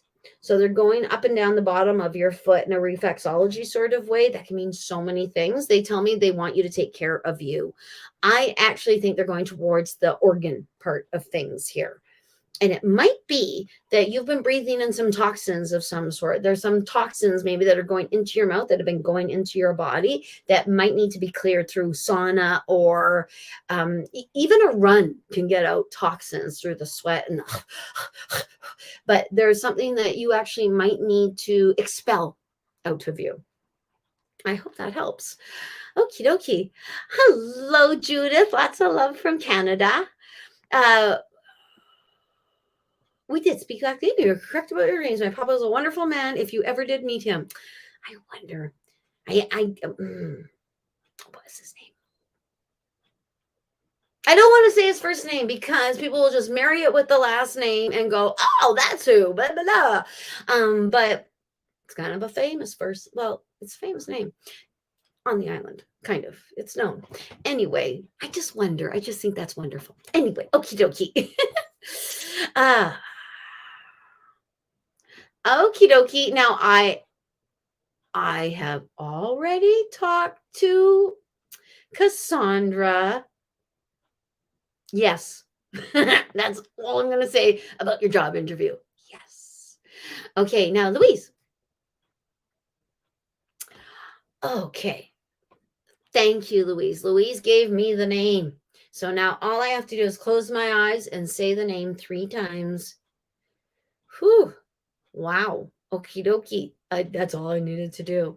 This is a strong young lady, Louise.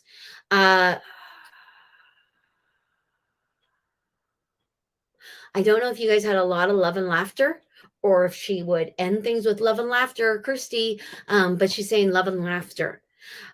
She is also, I'm hearing laughter. I'm also having a time to fight back tears.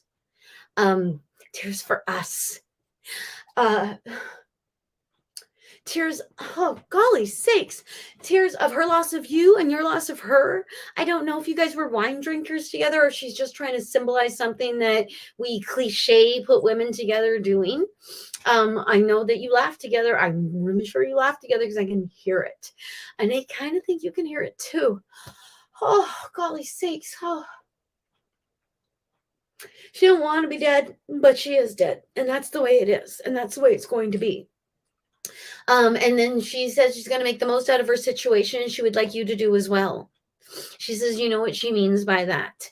I don't know that you, I don't know if that you're going to other women for solace in this, or she actually looks like you're having a seance with other women. That's what it looks like. It looks like you're all in a circle and you're all holding hands. And then as soon as I say that, she actually catapults me to a scene in another movie where a group of women get together under the guise of witches with brooms to help to get a bad spirit out of another woman. Which I think practical magic, yes, that's the movie I'm talking about. But that's what I'm seeing with you. I'm seeing that the coven feeling, the women feeling, the getting everyone together for a purpose. Oh my gosh.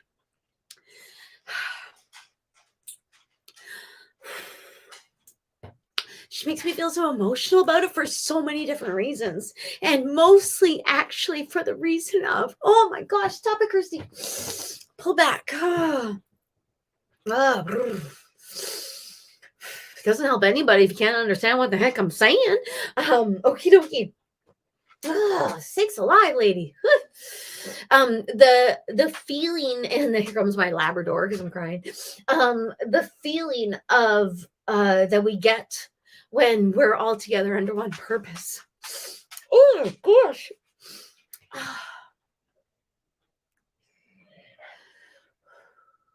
Hopefully, the amount of emotion that she has forced me through is being conveyed, because that is, I think, what she wants me to do. She wants me to convey how she feels about you, how she feels about the idea of a female gathering, and how she feels about sisterhood. And it could be that it was just the two of you, and that was like a group of women or something to that effect. She just apologized for making me cry and wrecking my makeup, which apparently is something she would do.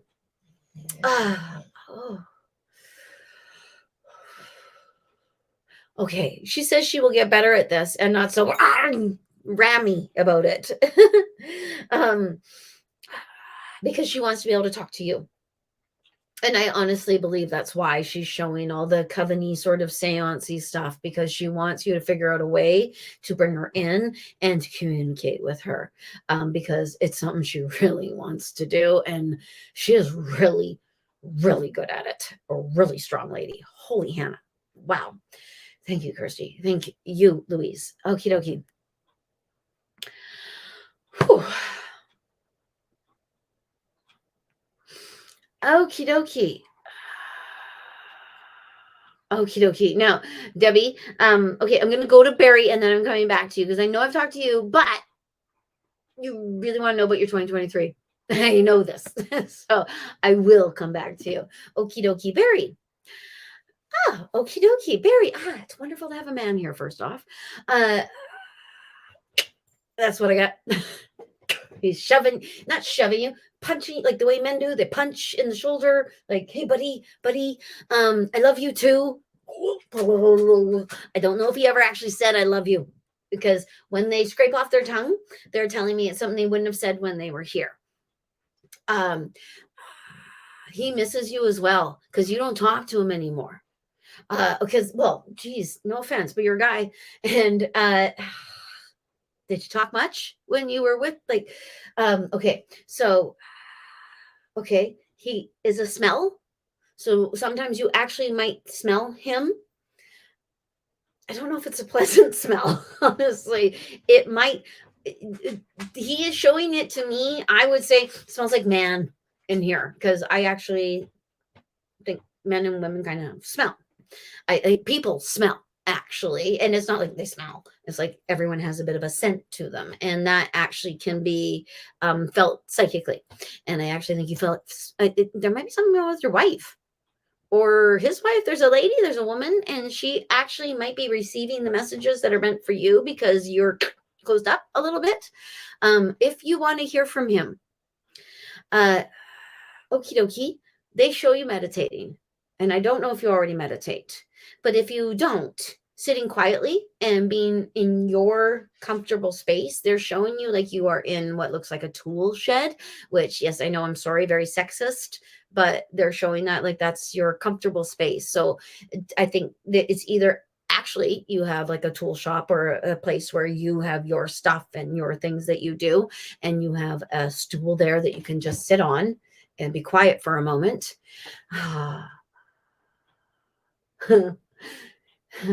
Yeah. Well, because I think actually he will come towards you like a haunting a little bit, because then you will know it's him. If he makes a wrench fall off your wall, again, sexist, I know, I'm sorry, stereotyping is what I'm doing, then he has actually kind of freaked out and gotten your attention, because the mild little things aren't going to get to you. Little butterflies in your face aren't going to quite land the same sort of way. And gosh, did you hear him? Can you hear him? This is like an auditory sort of thing. So I'm not quite sure what the heck that is either. I'm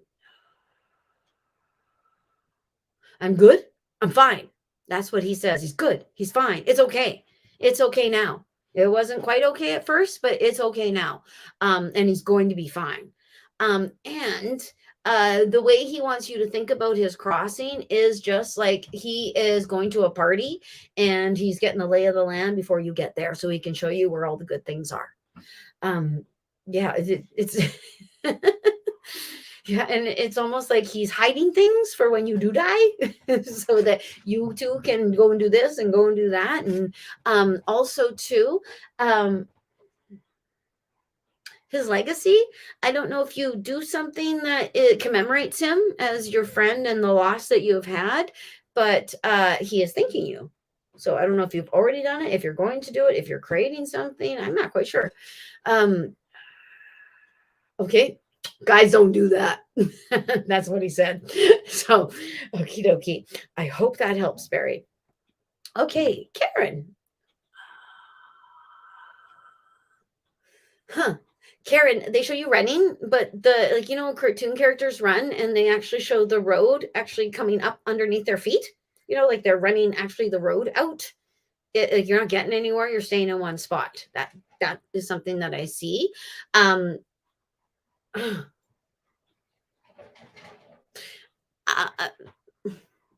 It looks like you're picking your nose.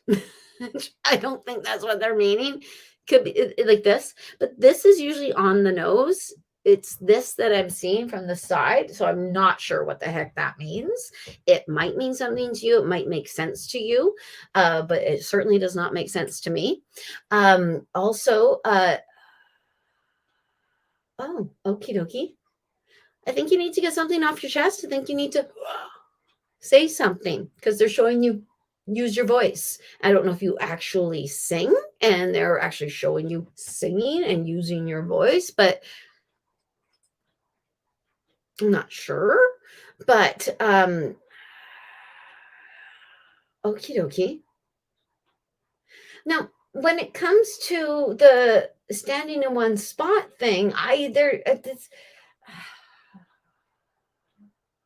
okie dokie. It looks like all they're trying to tell you is that if you slightly pivot, if you come on over here a little bit, then the ground is easier for you to go on. It might be because you're trying to do the same thing over and over and over again. You might want to change your trajectory or change the path that you're on ever so slightly, and then change the way you're doing it and use your voice. Stay gum. Something's on your chest. Okie dokie. Hi, Kara. Hello, Maya. Hello, Debbie. Hello, Debbie again. Amber, I think we talked. Okay. Doesn't bother Amber. Oh, no offense. Okay. I'm not quite sure. Okie dokie. Heather, anyone looking for me? What a great question. Anyone looking for me? I don't know if your mother-in-law is on the other side, or if there might be someone connected to your mother-in-law. And if this is your mother-in-law, someone connected to your mother-in-law, they are speaking a different language to you. And I think they're speaking a different language to you because they are trying to they're showing me the connection, the commemoration, and that you're right. You're right about you. You are right about your ancestry. And I don't know what it is you're thinking about your ancestry, but whatever it is, you're on the money, is what they're saying. They also, okie dokie. Now, this is interesting. I already said that we get a ladder of success when someone's supposed to be climbing out of something. You're going up a rope. So because it's this and you're bringing it in close to you. So is it personal? Is that what it is? Because I've never seen the rope before, I got to tell you. And it's a hard thing to do. Remember the rope in gym class? Oh my God, what an awful thing to have to try to do. So that's a very, very difficult thing. And when you climb a rope, you're pulling your own weight. I think that is a little bit of what they're saying. I honestly think it has a little bit to do with your career. And I don't know where you're feeling with your career right now, but it actually might be that you might need to take the ropes.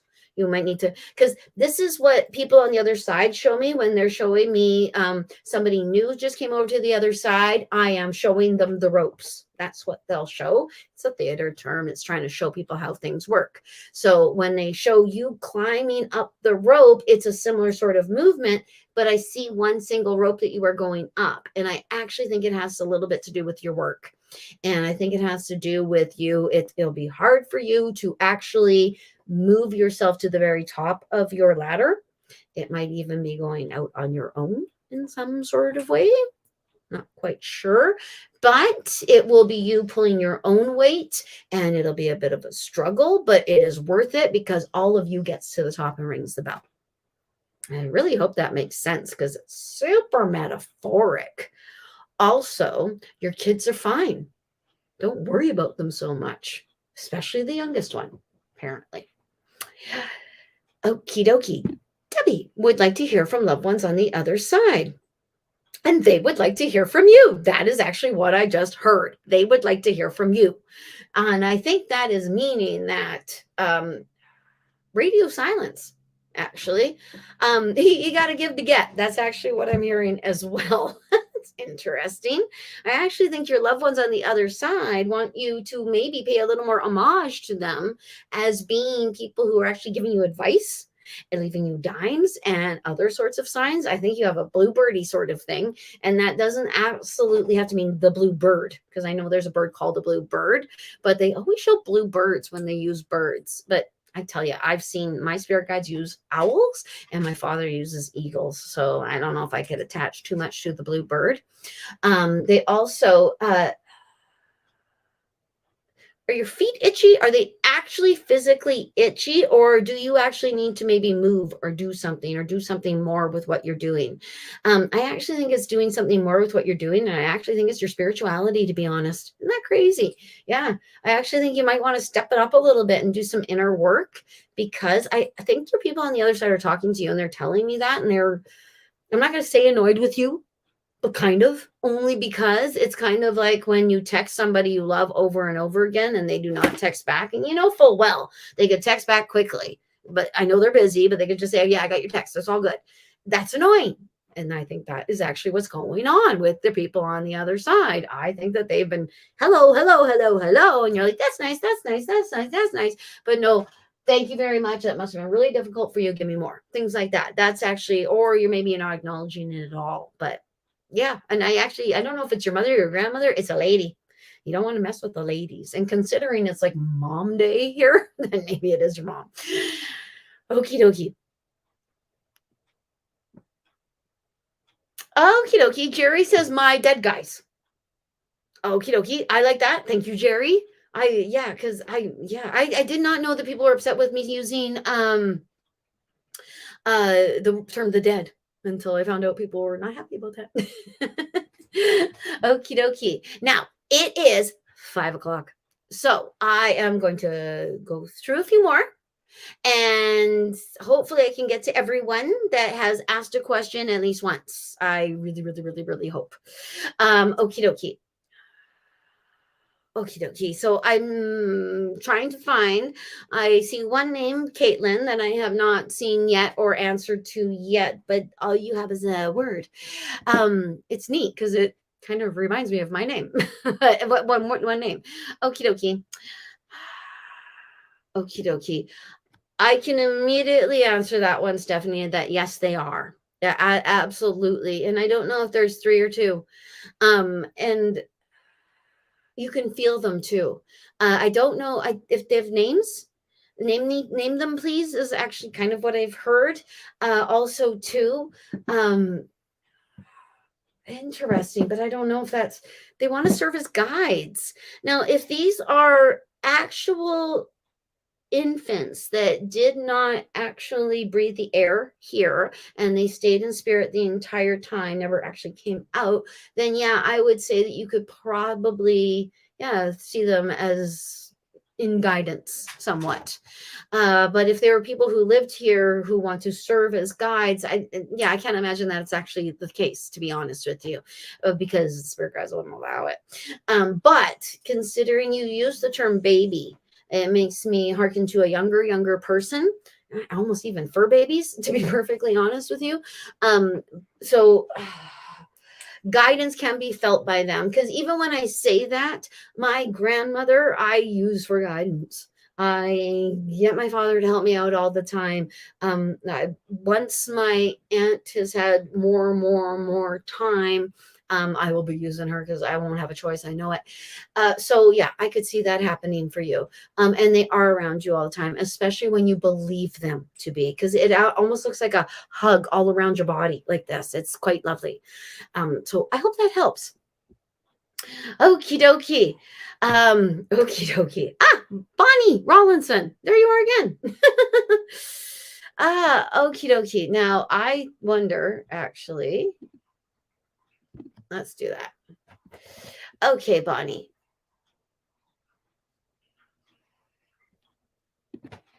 Okie dokie. Finally, a dad. Sorry, just joking. Keep going, keep on trucking. Actually, I heard keep on trucking. Which might date your dad more than it dates you. But keep doing what you're doing. Honestly, that's actually what I'm supposed to say. Stay the course, steady, steady, steady on. That's one of the things I'm supposed to say.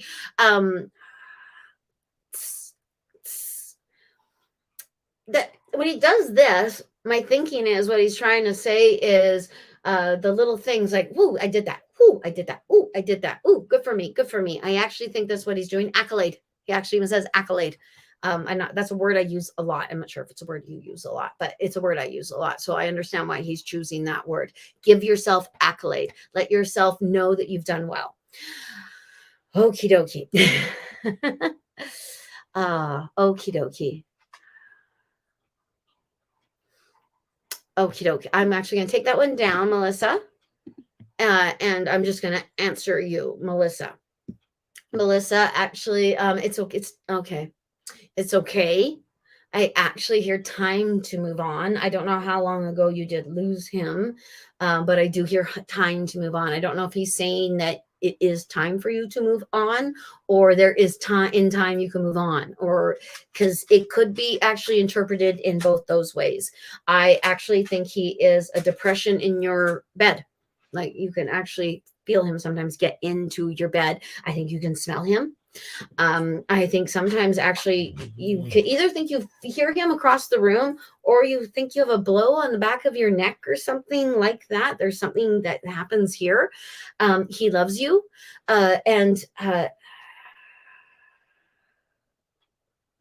Okay, he's not hanging around you to bug you. He's hanging around you because he wants you to move on. That's weird.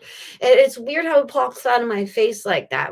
That's kind of what I have to do so I don't change it, what other people are trying to say, so that it makes me feel better what I'm saying. But there's something about in your bedroom, I don't know if you're in the same room that you were with him, but that's where he puts me. And then he puts me in what I would assume is your ensuite bathroom, but not actually in it. I know. And then the doorway of the bedroom. These are places where he's indicating. And I don't know if that makes any sense to you whatsoever. But it'll never be the same, he says, but it can be close to. And it might be that you're a person who couples, and he's totally aware of that and is totally okay with that. And yeah, it's strange. So I hope that something of what I've said makes sense. And the details that I give are ones that you can grasp onto. Okie dokie. Okie dokie. So it is 5:09. Yeah, it's 5:09. I am going to do 4 more. I'll do 5. I'm going to try to do 4 more, and I'm going to try to talk to people that I haven't actually messaged yet. Okie dokie. Or that I haven't actually talked to yet. My apologies. Hello, Kylie. Hello, Nikita. Okay. I haven't talked to Nikita yet.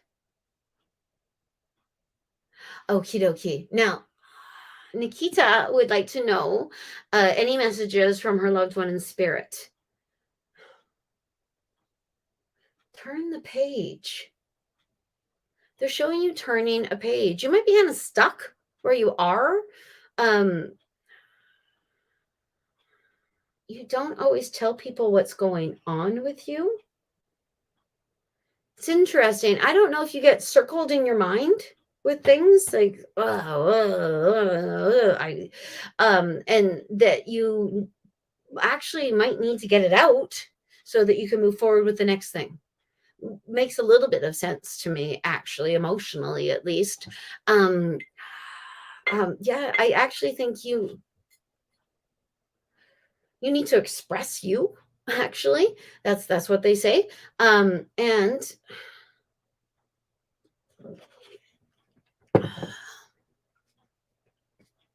that's what they're showing. Use your head, maybe there's something. Well, no, get it off your mind. You got something's weighing heavy. Something is like circle, circle, circle, circle, circle. They actually show you turn the page, get through it. It reminds me so much of when I cannot figure out what guides are saying to other people or people on the other side, when I'm seeing something and nobody can figure out why they're saying it, and it gets stuck because I haven't interpreted it properly. So it could even be that your guides are talking to you and they're just saying same thing. You're interpreting it improperly, and they need you to turn the page so that you can actually look at it in a new way. It could very well be that. Yeah, because sometimes too, they'll run a song through your head over and over and over again. They did that with me when I first started my YouTube channel. Over and over and over, they ran this dang song through my head. Oh, and I would like to talk to you guys about my YouTube channel if I could. I would like some advice. If you are a subscriber to my YouTube channel, Born Medium, or if you've seen a couple of my videos on my Facebook page or something, I would really, really like some input, because I am doing my videos for you guys. I do them for you. I do them because these guys tell me I'm supposed to, and I need to get it out, but I really don't think I'm reaching enough people. I don't think I'm doing it right. There's something I'm not doing right. So if you have any suggestions, I am so incredibly open to them. Open to comments and suggestions about my YouTube channel, please, because it's for you guys, and I'm walking blind through this. Okie dokie. Now, having said that, okay, Brenda. Oh, what a great question. I have had dreams like that too, where a family member, I'm told that a family member is blah, blah in a dream. And I'm like, what the heck? How strange is that? Okie dokie. They're telling me there's a level of truth to it. That can mean so many different things. And honestly, when I look at it, I am brought to there's a family actually that I read, where I read several members of the family. And within this family, there are three sisters, but actually one is a cousin who was adopted in, but they all call her sister. That's what I'm seeing when it comes to the question that you are asking. So it very well may be that the people that you see as your grandmother's parents could be her uncle and aunt. They could actually be her parents, and we could both be completely off the mark, but it doesn't look like it. It looks like quite possibly who you see as your grandmother's parents might actually be relations, but not the relations you believe them to be. That's yeah. Wow. Hmm. I don't know how you fact check that.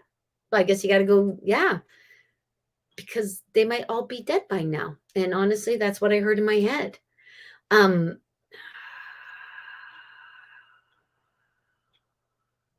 I kind of think they want you to look into it a little bit. And it might be that in digging into it, you might see something about you and go, oh my goodness gracious, that's why. Because I think that's why you have the information. Because it's not superfluous information. It's actually information for you. Very interesting, because to me also it harkens to the idea of our ancestral contract, because I believe very strongly that when we are here on this planet doing our life thing, we are also trying to figure something out for everyone that came before us that shares our DNA. I do believe that very, very much. I think your family ties and your ancestral ties are actually very important. Very, very important. Okie dokie. Hi, Sarah. Rosemary, wonderful. Thank you. Nikki, I don't think we've talked to you yet today. Nikki, does my youngest son's Nana have anything to tell them? She sure does. That's what I heard. It has to do with lineage. It has to do with, that's really weird. It has to do with something actually. They show your youngest son like he's a patchwork quilt. And he's a little bit of everything. Heinz 57, Canadian mutt, and all those sorts of things. That's what my dad used to call us, Canadian mutts. Okie dokie.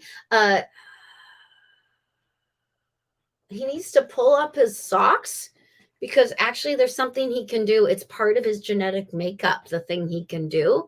And if he pulls up his socks, it'll be shown more clearly to him. Now, I actually think I know what the heck they're talking about a little bit in there. When they show pull up your socks, I believe what they're trying to say, because when we get our poop in a group, when we get ourselves organized, grounded, and so that we are who we are, that is actually when we can see what we're supposed to be. And I think that's what it a little bit is. There's some sort of, I actually, genetic testing.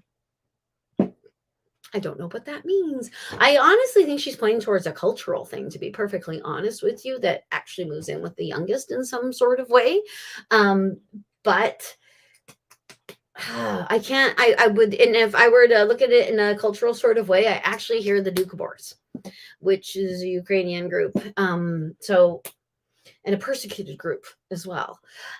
So I'm not entirely sure about it, but that might be something you might want to look into, that she is, and it might be something too that she's discovered since she died, because that can happen too. I have seen people go to the other side and go, oh my gosh, look, because now they can see everyone who came before them in well, because they're all there. Okie dokie. Hello, Ashley. Hello, Kylie. Okie dokie. So, hello, Julia. Hello, Kenny from the UK. Okie dokie. Hello, Aurora. Okie dokie. Excellent, Kylie. Okay, so I'm going to talk to Kylie, and then I'm going to talk to Catherine. And then, yes, I'm going to talk to Kylie, and then I'm going to talk with my, okay. Okie dokie. Because it's Monday. They do. That's actually what I'm hearing. I don't know if you all cooked or baked, or there's a recipe book or something like that gets handed down from grandma to mother to child.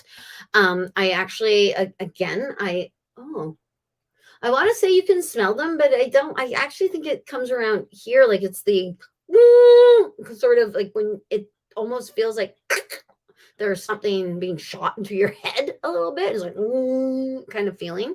It looks like it's at the doorway of your kitchen because they're showing me at the doorway of my kitchen. Um, we're right behind you is something that they are saying to you. They also, there's a lot of specific stuff though, a lot of specific stuff that a lot of specific stuff that has to do with certain parts of your family and certain parts of your life that they want to cloak because you might not be the only person who understands on here, or because people can come on here later or something like that. So they want me to be cloaked and daggered with what I say. So, okay. Don't sweat the small stuff. How cliche can you get? Okay. Okie dokie. They tell me to tell you to tell yourself okay, even when you're not, because it will help you. Oh,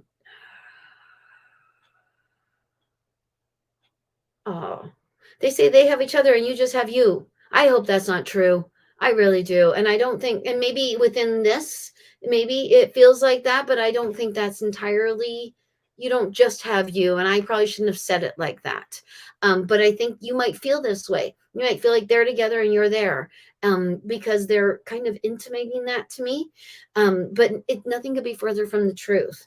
And, they want you to try a little bit harder. I actually think you're trying to communicate with them in some sort of way or trying to hear them. But and I actually, okay, that's funny that you say try a little bit harder because they make it look like you're going, I can see you, like you're trying too hard. It's like you're trying to take a poop. But I don't think it's actually what you need to do. The trying a little bit harder is actually more calming. They it's actually, I think they're almost trying to trick you into meditating more or calming yourself more or doing more for you. Your mom just said, yes, you need to do stuff for you. And in fact, actually, every time you do something for yourself, there are certain things your grandmother would like you to do, and there are certain things your mother would like you to do. And both of them, when you go and get I don't, excuse me, it looks like when you go get a pedicure, you're doing something for your mom. And when you go get a manicure, you're doing something for your grandmother. It's something like that. And you will know which one it is. It's kind of like when you find the dime and you immediately see your mom's face, you know, oh, my mom sent me that dime. And when you find the nickel and you immediately see grandma, you go, oh, grandma sent me that nickel.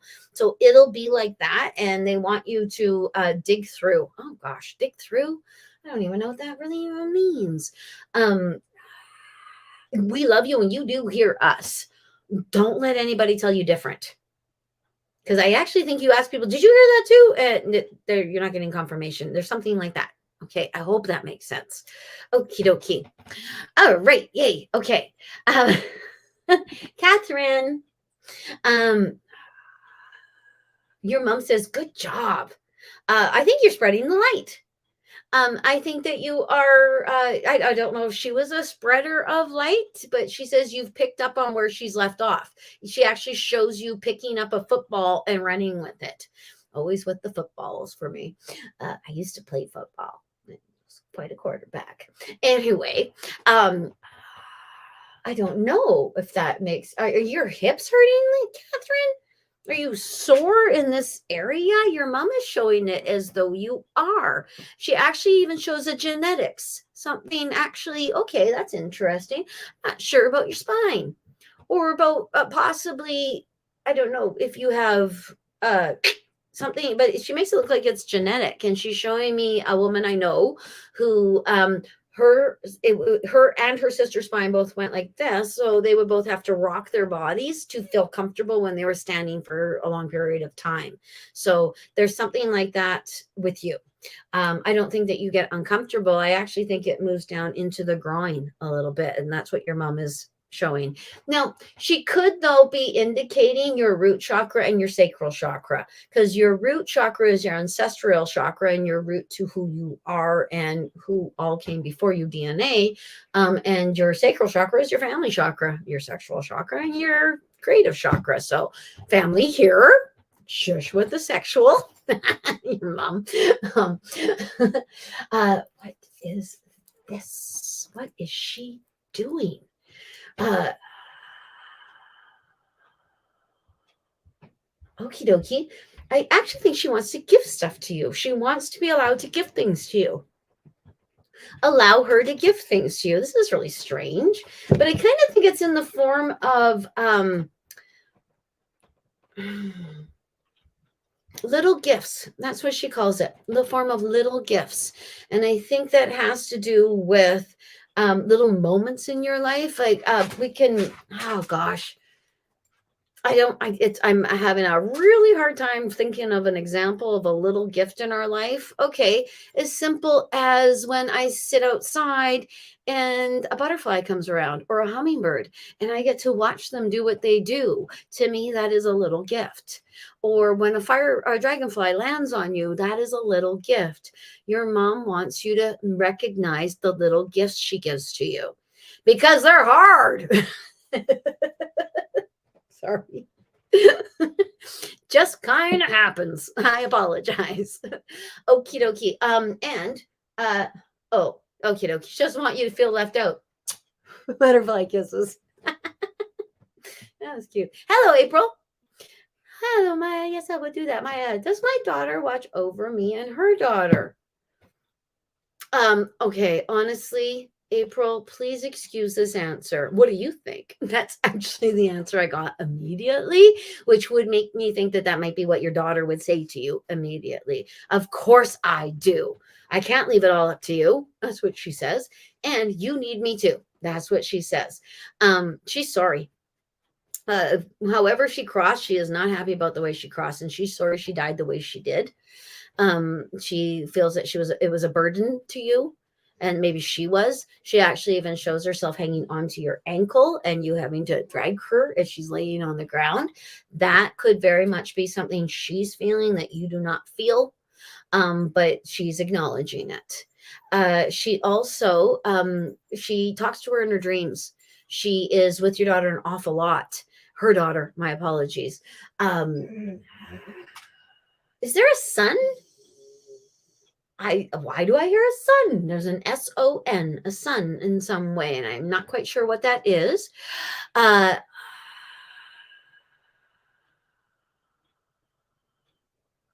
dokie. Okay, she says, I love you and you need to pay more attention to me. Now there's something to do with her daughter. With education. I think she wants her to go to school, or she's proud that she's going to school. And it actually could be that her daughter either is following in her footsteps or doing something she would want to do, or even actually doing something that will actually lead to something good or career of some sort, of some kind. Now, when it comes to you, she says, calm down. She says, you do too much. That's how she shows you. She says, if I could do it all again, I would rest more and make smart moves. She says, but I'm not doing it all again because I don't want to be down there. They always say down there, and I always see them as like right there. I don't see them as being up in the sky in a cloud or anything like that. I actually see them as being right there, but they actually often refer to us as down there or from above or something like that. It must be like a thing in our heads, but I don't know. But yeah, there's something about the school and the education with her daughter. It's something like that. I love you, she says. Thank you. No, I mean it. Thank you. I actually think that I think that the thank you is enormous. I think that it goes beyond any sort of idea of the word thank you. I think it is huge and engulfing with all the things that she's thanking you for. I hope that makes some sort of sense. Okie dokie. Julie. Okay, I'm going to try to do 2 more. Oh, my sakes alive. Oh, Lord above. Okie dokie. There's a lot of folks. Okie dokie. Okie dokie. There are so many folks up here. Poop is the word of the day, Pat says. If I said poop a lot, I don't know. Okie dokie. Okie dokie. Now, I'm going to do 2 more. I'm sorry. I am. I'm going to, because it's already 5:30. I've already been on for 2 hours, and I don't know how much better I can be. So and anyone who I did not get to, I will be here next week. Do we ever do public readings at the Native Sons Hall? That would be great exposure. You are so caring. People will be connected. Oh, I'd love to do that. Oh, I love that idea. Okie dokie. So, Phoebe, I love your idea. If you know anyone who actually runs the Native Sons Hall or anything like that, I would be so happy to do that. I would love to do that. That would be super groovy. So, you can get in touch with me at bornmedium@gmail.com if that is actually something that you would be able to do. Okie dokie. Okie dokie. Oh my gosh, there's so many people I actually want to answer. Okay, I'm going to do quick. That's what I'll do. That's what I will do. Okay, because I have to. I just need to. Okie dokie. All right, Leah. They do want to say hi, and they want to say,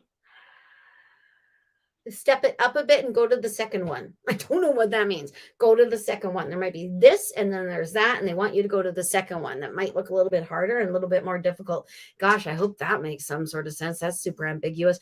Doing them really, really fast, I don't know if that's going to work, but I'm going to do it. Okay, because I want everyone to get something. Okie dokie. And okay.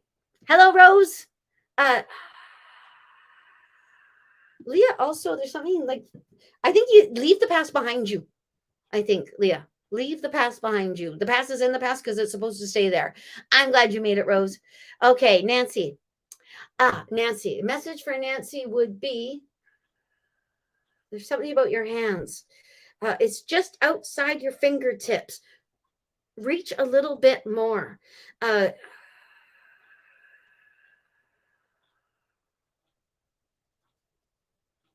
Allow yourself to know what it is you actually know. It's really it's so easy to logic away stuff we think we know in our hearts and souls, and then we become very confused within us, and it's like, oh, but I know this, but I don't feel like I should this.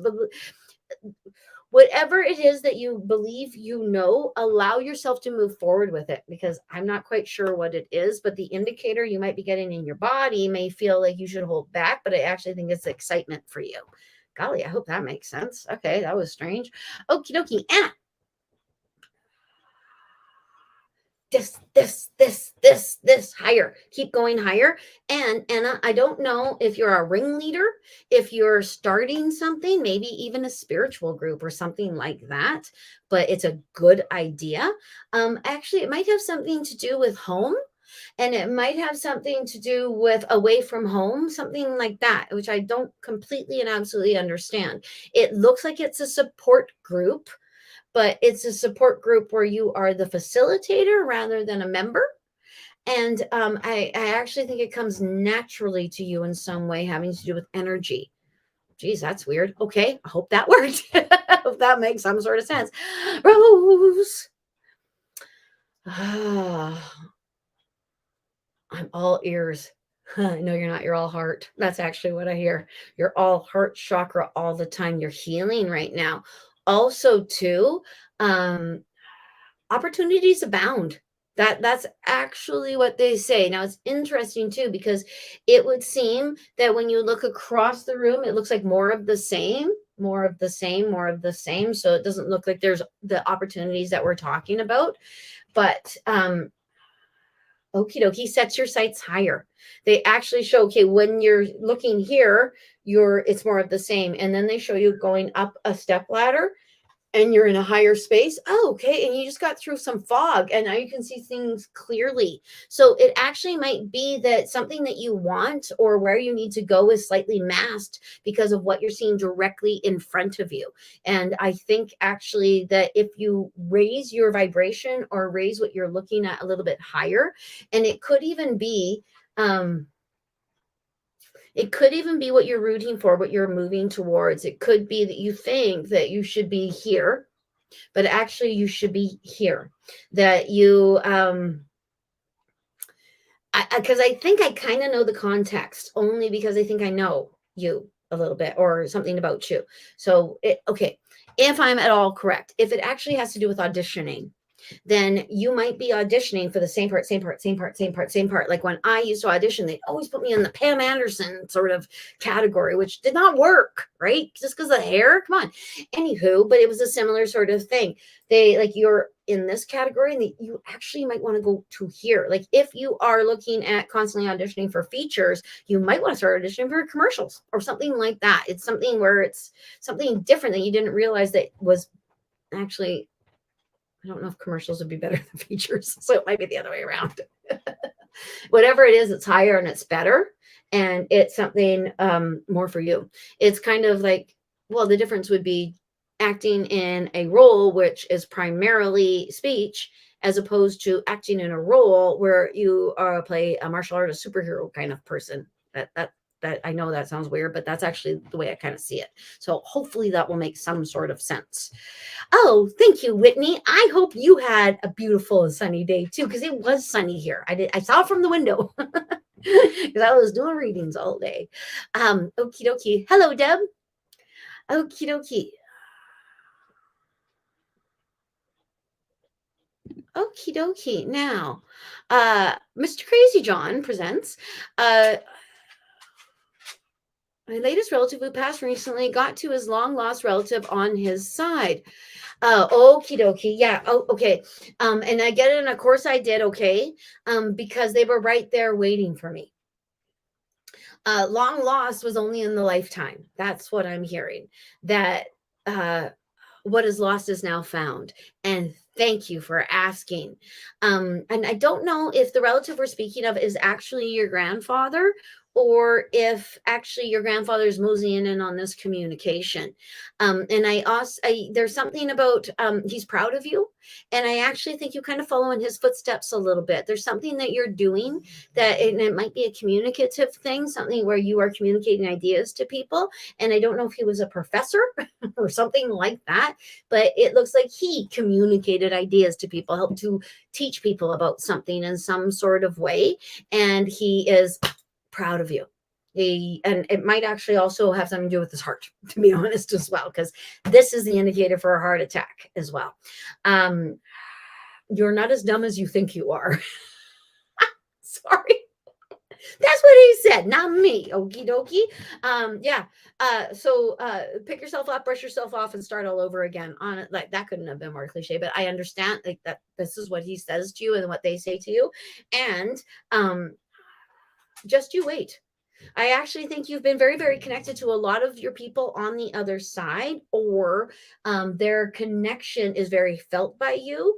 But when you get over to the other side, I think you're connecting with them in some way, because I think you'll be like, oh my gosh, you, oh wow, you, oh wow, you. That's they're looking forward to you dying.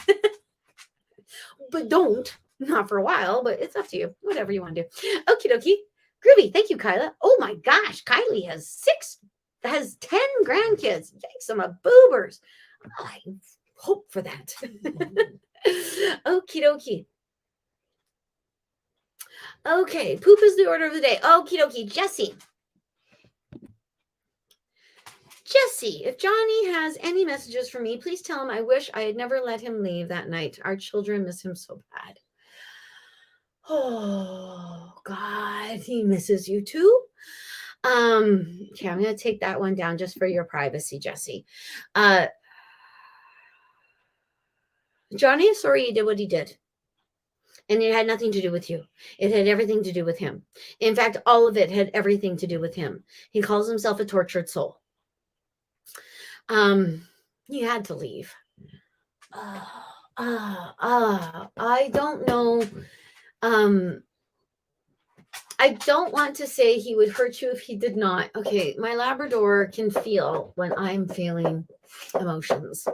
And so he tries to help me with those emotions. Right, Griffin? Okay, get down, Griffin. Get down. I'm good. I'm okay. There we go. Sorry about that. But yeah, unless Jesse, that my Labrador climbing into my lap means actually something to you from Johnny, because that is possible as well, because animals can be so easily used by them. Okay, he actually never left you at all. that other part of him did the leave. And then I don't know if he was a bit of a Gemini in that sometimes he was one person and sometimes he was the other, or that he could switch on you sometimes, or something to that effect. But he's sorry he made himself leave as well, but it has nothing to do with you, and it's not you. He actually says it's not about you, but that sounds like such a rude sentence. That's not what he means. I know. And you're right. You do feel him. And the things that you think that he has said to you are true. I think that you feel that you've had communications, and I think you're totally right. And the misinterpretation that you think you might have done is neither here nor there, because the gist is the same, and you know what he's trying to say to you. He is watching the children grow. Okie dokie. God, he's sorry. He's so sorry. And he's being polite, and he's trying to keep a step away from me so that he doesn't blow me up. Because he would with his grief towards you. Okie dokie. All right, Lacey, okay, I'll put it up there.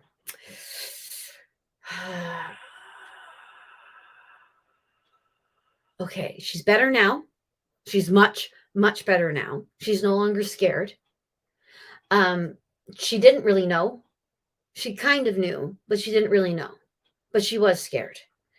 But it's better now. And she's okay. And she's safe. Oh. Okay. She makes it look like an angel came to get her. Oh my goodness. She doesn't want you to worry for her. She doesn't want you to think about last moments. She doesn't want you to think about anything like that. All she wants you to see is it like, and then she's okay. And she shows it, like she can actually see. Oh my gosh, she even kind of almost names the angel, and it could be because you might have a picture of this angel. And it's not an angel that I would associate with anything like this. It looks like Archangel Gabriel, or Gabriel, the one who told of the coming of Christ. One of the only angels mentioned in the Bible. Only 3 are actually named in the Bible: Michael, Raphael, and Gabriel. The other ones are in different stories. But she saw this one and she followed the light. And the neat thing that she shows me about this angel, this is why I think it might be a picture that you have or something like that she's hearkening to. She is showing me the wings as being very golden. And that, I saw that a couple days ago. So it could very well be that that's the way they're appearing to me now, because things change. So it might be significant and it might not. But she shows a golden angel, and she shows them having like a belt around, very much like what nuns do, that chain kind of belt that they have around their waist. She also I think that the person who did this was male, because she refers to a him, and the punish of him, and you don't need to. And oh man, there needs to be like some sort of clarifying sort of ceremonies or something where the turmoil and the takenness of her passing needs to be like, and like a blessing put on it. And it could be just you and some people who knew her, who just get together and tell nice stories. That sounds like a celebration of life, but with the intention of making it so that her passing doesn't need to be the way it was, that it can be something that is peaceful and loving.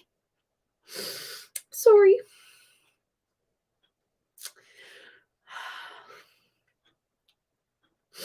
I don't think she wanted to be here on the other side. I think she would rather be with you. But, sakes alive, I'm sorry. Okie dokie. I actually think that might be it for the day. Thank you very much, everyone who came. I appreciate you so much. And oh my goodness.